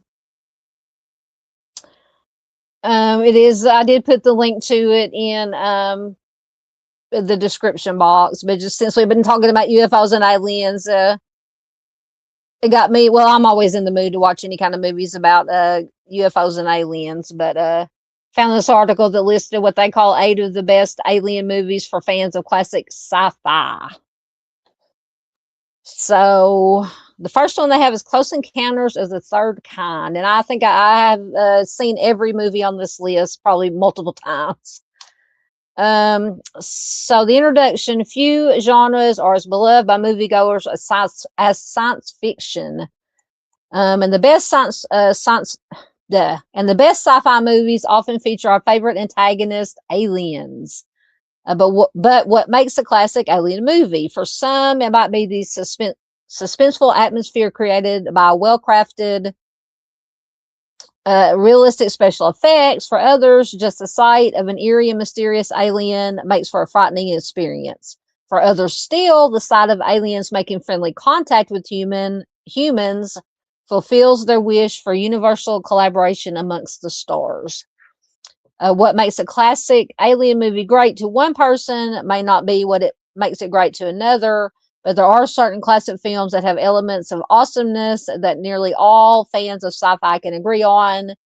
And here are, it says 9, but there's 8 of our favorite classic alien movies. So the first one they have is Close Encounters of the Third Kind. Anybody seen this one? I have, at least once. Probably multiple times. So Close Encounters of the Third Kind was what they call kind of creepy at times, but mostly feel-good sci-fi movie released in 1977 that told the story of a group of people who had close encounters with aliens. Steven Spielberg directed the movie, and it became a cult classic. The timing of this film was perfect, as interest in reported alien abductions was high during this time. The movie was a breakthrough for the UFO as entertainment, and it became the most profitable film of all time. The film's introduction of modern day aliens combined, or this is written very poorly. The film's introduction of modern day aliens combined or it a memorable, that's how it's written. Combined or it a memorable soundtrack and visuals make it one of the pioneering modern day alien movies. And then don't sleep on the incredible quote, aliens rocking on the bass heavy keyboard, the dun dun dun dun dun, as one of the best scenes you'll see in a sci-fi movie not featuring lightsabers. Absolutely. You can't beat Star Wars, in my opinion.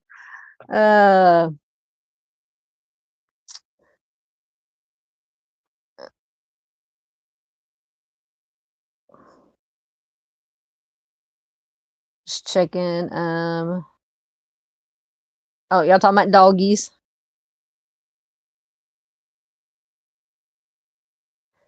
Paula says she has seen Alien Romulus, if that is how it spells. Not a huge fan of the franchise because they scare me. Oh, is that like the Alien and Aliens, the ones with Sigourney Weaver?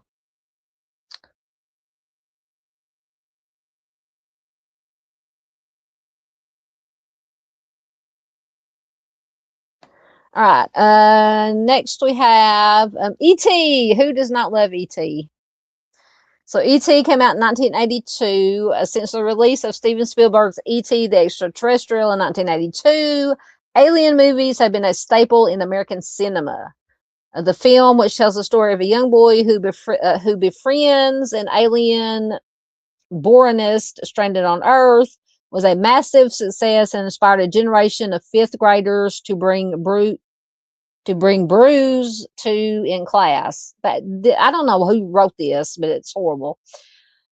It says not really, but it did inspire some neighborhood BMX bike chases for sure. While some films like War of the Worlds and Alien depict aliens as hostile beings intent on conquering or destroying humanity, others like E.T.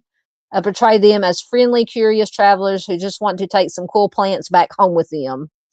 Also, this is one of the best alien movies for the whole family as it features kids as the protagonist. Yeah, you got Elliot and Gertie, and I love it when Gertie dresses ET up in the dress and the hat. It's so cute. Um, I love ET. Love ET.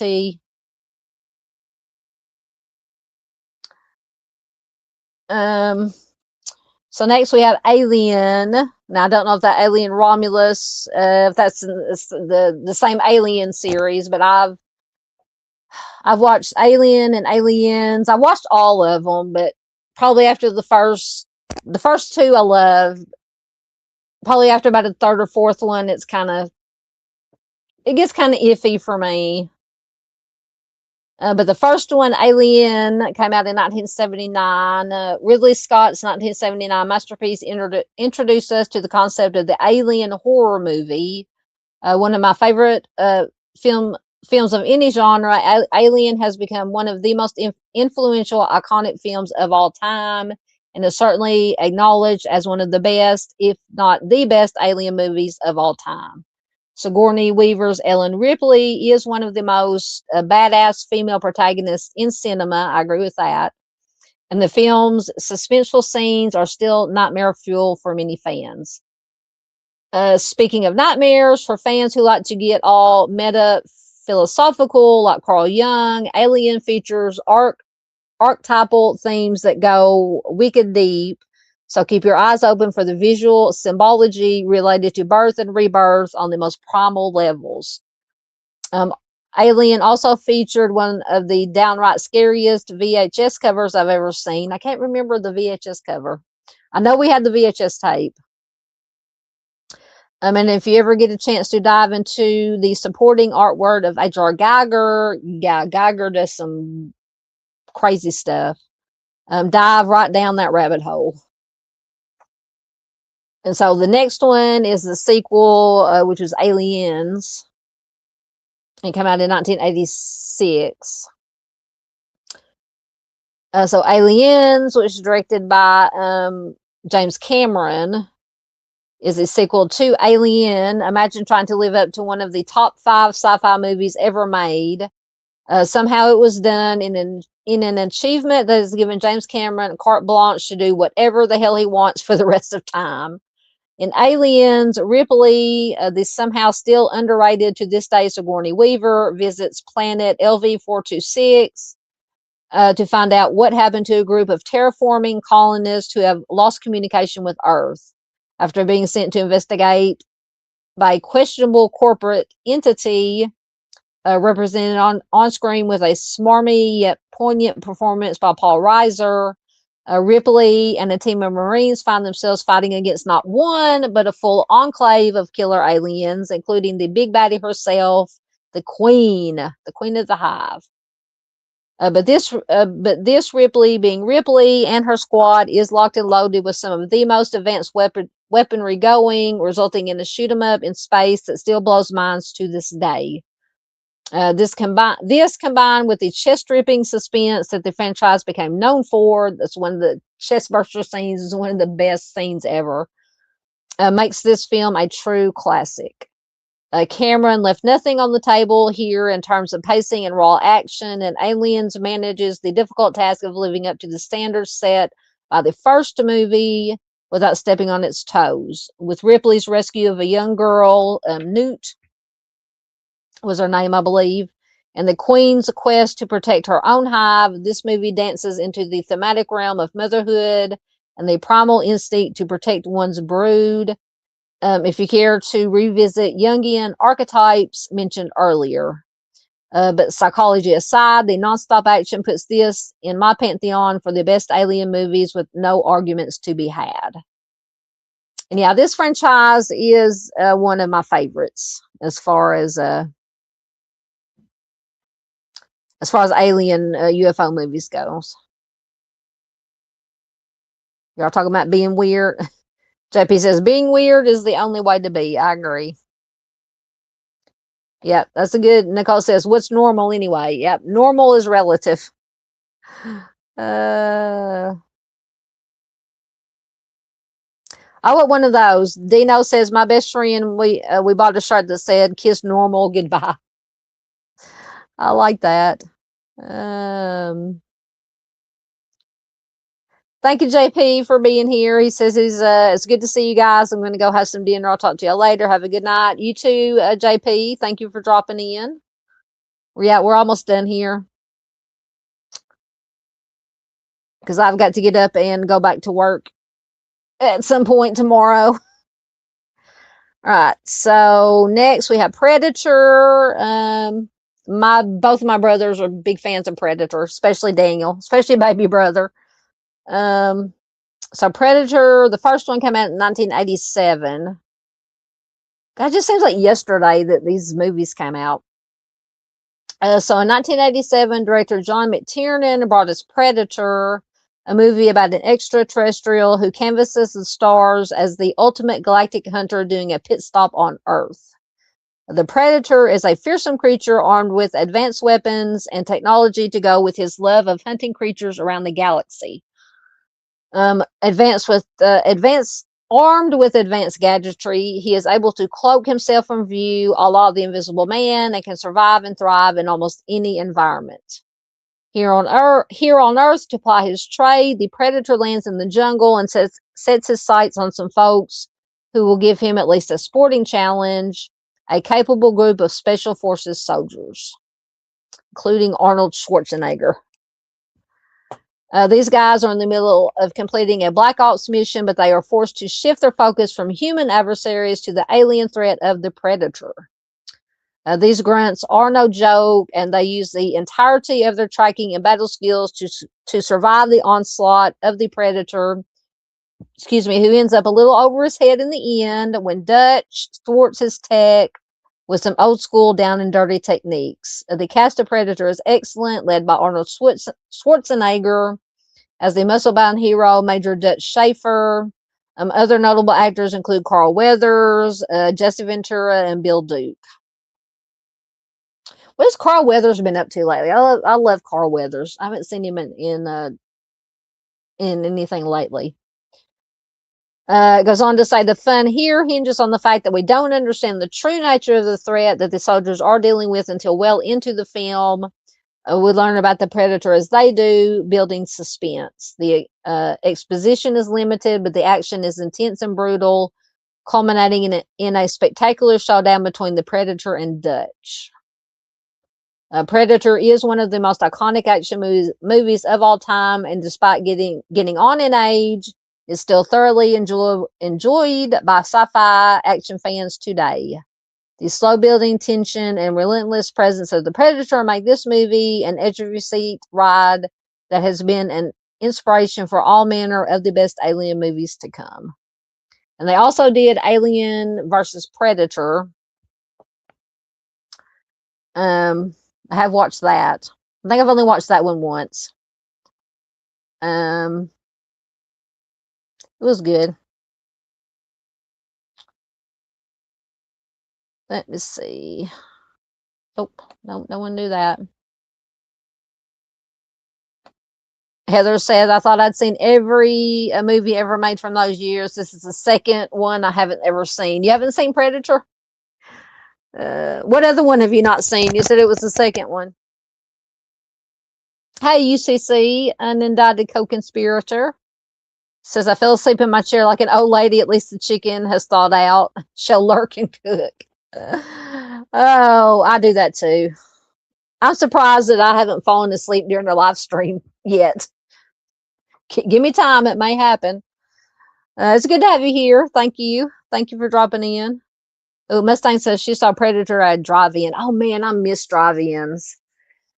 We used to go to drive-in all the time when we were kids. And there used to be even, I think it was back in the 90s. I know as a young adult, I was in my 20s. As after I graduated, there was one movie theater, or one drive-in left in Memphis. And we went to see, what did we go see? Me and Mom and Echoes and Baby Brother. It might have been one of the Batman movies. But we went to see it at the drive-in in Memphis. It was awesome. As Paula says, I've heard and seen clips for this movie, but never watched all the way through. You talk about Predator?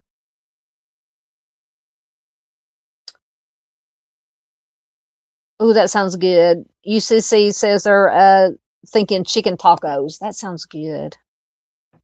That sounds really good. Oh goodness. Dino says I never watched any movies at the drive-in. I was in the back seat. Why does that not surprise me? Oh, Heather says she's never seen Alien. See, I like Alien. Like I said, Alien is probably my one of my favorite, or probably maybe my most favorite, like Alien franchise that deals with aliens. As far as sci-fi, just sci-fi movies in general, Star Wars is my ultimate favorite. The Star Wars franchise. Um, where UCC says there's still a drive-in on Summer Avenue. I'm sure there's still some left, just here and there. I wonder. I need to look up and see if that one is still open in Memphis. Are you in Memphis, UCC? Heather says I'd pay huge to go to one. They took ours down years ago. Are you in Memphis, UCC? Because you said there's still a drive-in on Summer Avenue in Memphis. That may be the one that we went to. It's like I said, this was back in probably the 90s. Dino says we still have one not far from me. Mustang says she had y'all making me hungry again. Says she had chicken tacos. Summer Avenue in Memphis. That might be the, unless there was one more than one back in the 90s, which there could have been. Okay, you're south of Memphis. Okay, gotcha. So we're almost neighbors. I'm about an hour, 1.5 to 2 hours, depending on traffic and how fast I drive, or whoever's driving to get to Memphis from where I am. Oh, you're near Coldwater. That Coldwater, Mississippi is actually where my oldest nephew got married not too long ago. It was I believe it was Coldwater, Mississippi. So I've been there. That's crazy. Yeah, it was a beautiful place. It's like out in the middle of nowhere in the woods. It was like an outdoor wedding, but of course it had a beautiful building. They had the reception, and they had different places where, they got ready, and then they had a place with benches, and they had the trellis, and yeah, I believe it was Coldwater, Mississippi. That is crazy. Dino says, Heather, check out Stardust Drive in Chetek. Oh, cool. UCC says my mom grew up in Crawfordsville, Arkansas. Excellent. All right. So we covered Predator. So the next one is The Abyss. Now, we talked about The Abyss last night before the Men in Black came and took me. I do like The Abyss. It's been so long. I need to watch it. It's been a long time since I watched it. So The Abyss came out in 1989. It says not one of the most traditional Alien movies here, but one of the best Alien movies nonetheless. In 1989, our go-to Alien movie director James Cameron, who would go on to direct Avatar, released the science fiction film The Abyss about a team of oil drillers who are hired to investigate a mysterious leak at the bottom of the ocean. After a series of mishaps, they soon discover that they are not alone in the abyss and must fight for survival as they recognize the presence of a maybe friendly, maybe not alien. It says, okay, maybe it's a sea creature, but it does appear to have alien origins, before realizing that the real threat comes from within their ranks. And that is usually the case. Just like I'm a big Walking Dead fan. I love The Walking Dead, the whole franchise, the original one, all the spinoffs.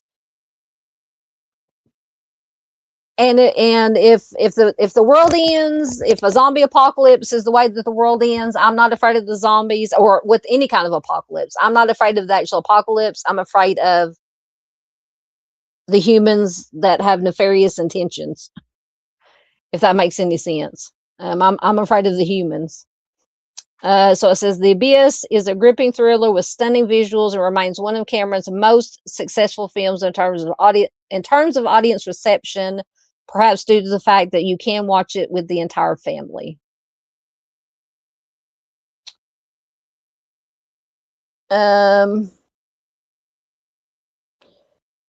UCC says, was Jacqueline Bisset in The Abyss? I can look and see right quick. Give me 1 minute. Sorry, my nose is itching. Let me give me a drink right quick. Let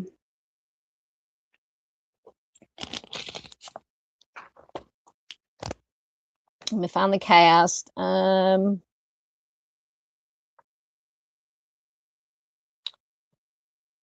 So Ed Harris was in it. Mary Elizabeth Mastrantonio, Michael Bain, Leo Burmeister, Todd Graff, John Bedford Lloyd. Hold on, let me go to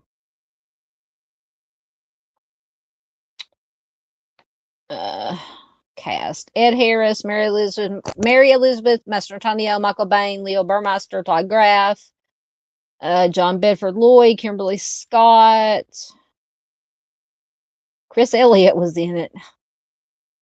Was that the comic? I remember Chris Elliott, the comic from way back.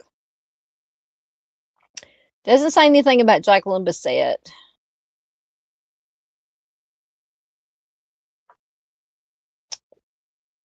Oh yeah, Chris Elliott. I remember Chris Elliott. Chris Elliott used to be on the Late Show when David Letterman was on the Late Show. Chris Elliott was on there a lot. I loved him. He was so hilarious. Anyway, hold on. Let me get back to my article here.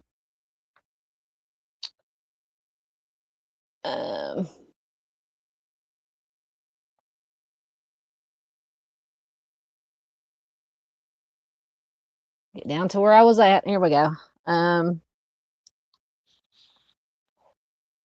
I don't think Jacqueline Bisset was in it. Heather says she does. I do remember seeing this one, but don't remember anything about it. I just it had the really cool effect of the sea creature / alien that was really cool. Kind of reminds me of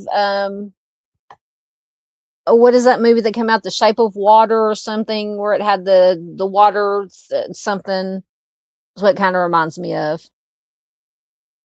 Or The Shape of Water reminds me of the alien sea creature in The Abyss.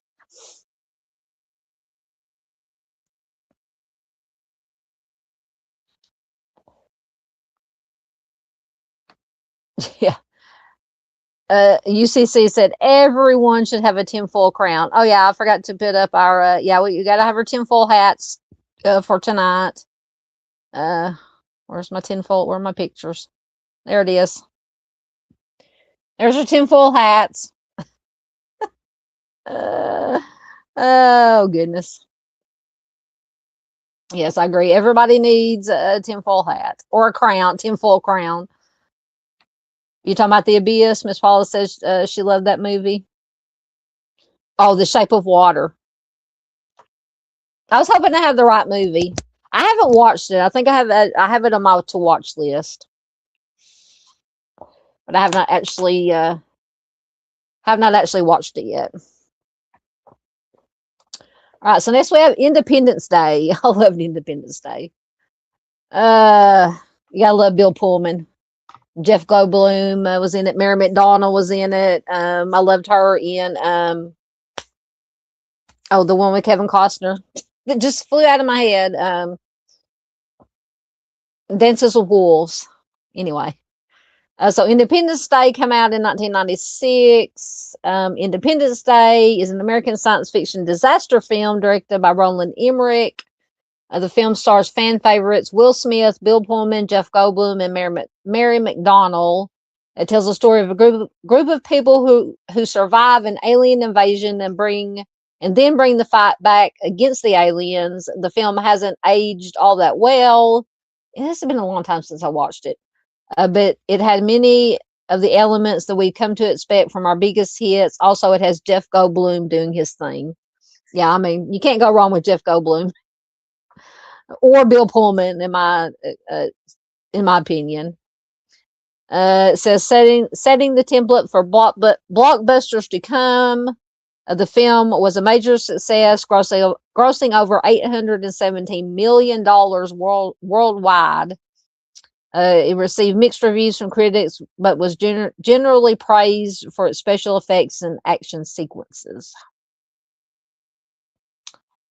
Yeah, to me, Independence Day is more, obviously more funny and actiony than some of the other ones. Not as dramatic, but for a good guilty pleasure or just something mindless, what I call mindless, to put on and watch. So the next one is one of my absolute favorites. Signs, which the picture I put up a while ago with the tinfoil hats, that is from Signs. It's one of my favorite scenes from Signs. And this movie, and I've watched it, I don't know, 100 times, and it still will give me the creeps. I'll because I'll usually watch it at night, put it on, and probably fall asleep watching it, and then I will hear every little noise. So Signs came out in 2002. It is a thriller directed by M. Night Shyamalan. I love M. Night Shyamalan. I think I've seen every one of his movies. I love all of them.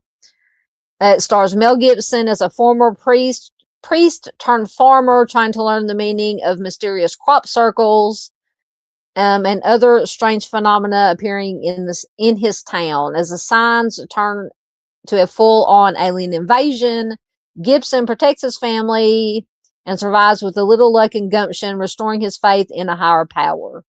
The crop circle angle of this film was timely. During this time, crop circles had achieved a sort of underground popularity among the aliens or real folks, which crop circles look cool, but they've basically been debunked as being human-made.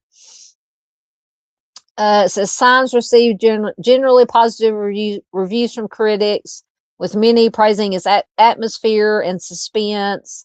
However, some criticized it for its predictability.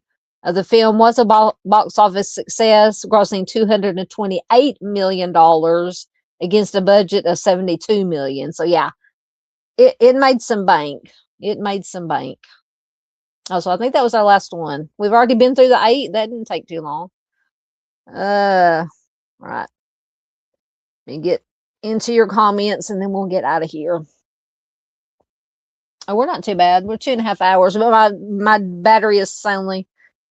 Oh, Dino says, finally, when I saw, so you've seen Signs. I would recommend that. That would be one I would recommend if you only watched. If you only watched one, would be Signs. Heather says she seen this at the movie theater. Love it too. I know, I love it. You had Mel Gibson. You had Joaquin Phoenix. I love Joaquin Phoenix. The little girl. I can't remember the actress's name. And then you had the girl, the son and the daughter. I can't remember the actors and actress's name that played them now. And the lady that played the sheriff was really good. Paula said The Shape of Water won for Best Picture that year. Yeah, I think I remember that. I'm definitely going to have to. You've not seen, which one have you not seen? The Shape of Water? Heather, are you talking about? Oh, yeah, The Shape of Water.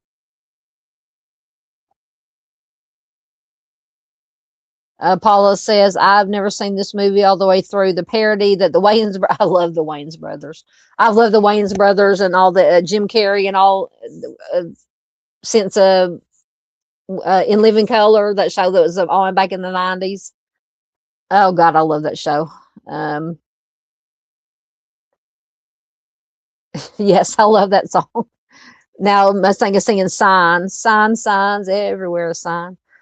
God, who originally sang that? I know that Tesla did a cover version of that, but now I can't think of who did the original version. Yeah, Signs. Yeah, Paul, if you ever get a chance, watch Signs. The whole thing. It is really good. Oh God, Dino says he's got a sign. Stop sign. Yeah, homie, don't play that. I've got to see if In Living Color is streaming on something, because you had all the Wayans brothers. You had Jim Carrey was on there. God, who else? A lot of actors that went on to be big stars. Was Jamie Foxx on there too? I think Jamie Foxx was on there. I said all the Wayans brothers, Jim Carrey. Oh my God,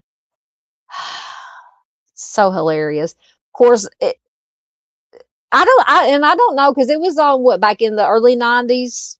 I don't know if you would, with the political correctness and cancel culture nowadays, if you would be able to, if a show like In Living Color would be able to be, shown nowadays.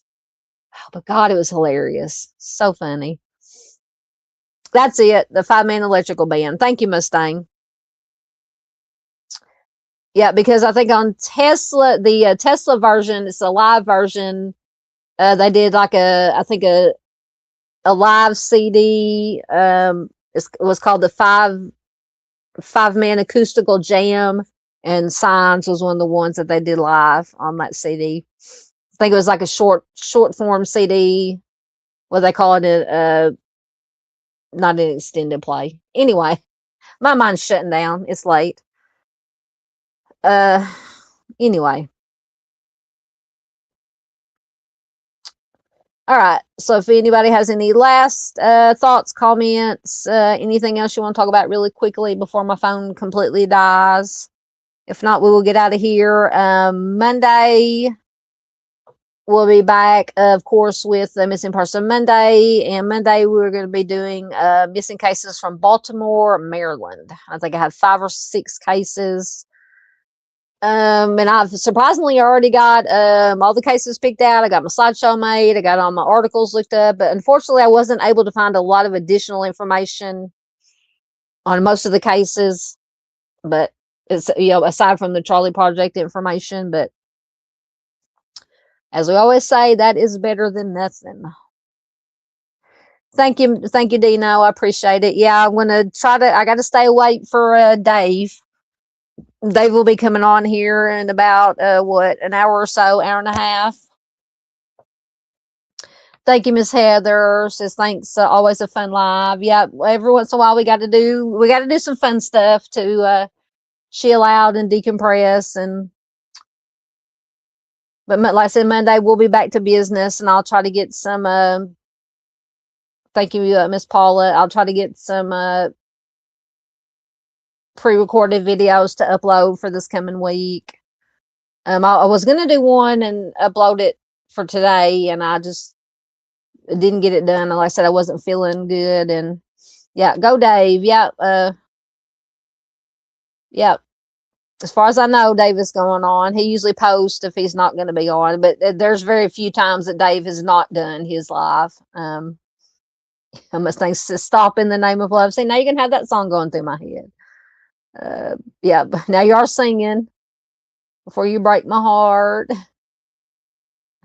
Oh, I love you guys. Thank you. UCC says sending virtual chicken tacos to you all. Thank you. Thank you. Thank you. All right, I'm going to quit babbling and get out of here now. Thank you to everybody who was in chat. I love you guys. And thank you to everybody who was lurking. Appreciate you guys. If you're watching replay, thank you. We love you too. Yep, Heather says just in time for the chicken tacos. So if you can, hopefully we'll see you in Dave's live here in an hour or so, hour and a half. He usually starts Central Time about midnight 30, somewhere around there. So I hope to see as many of you as can make it, and hopefully I will have to find something to keep me occupied, to keep me awake. Thank you, Mustang. Appreciate you. Thank you, Heather.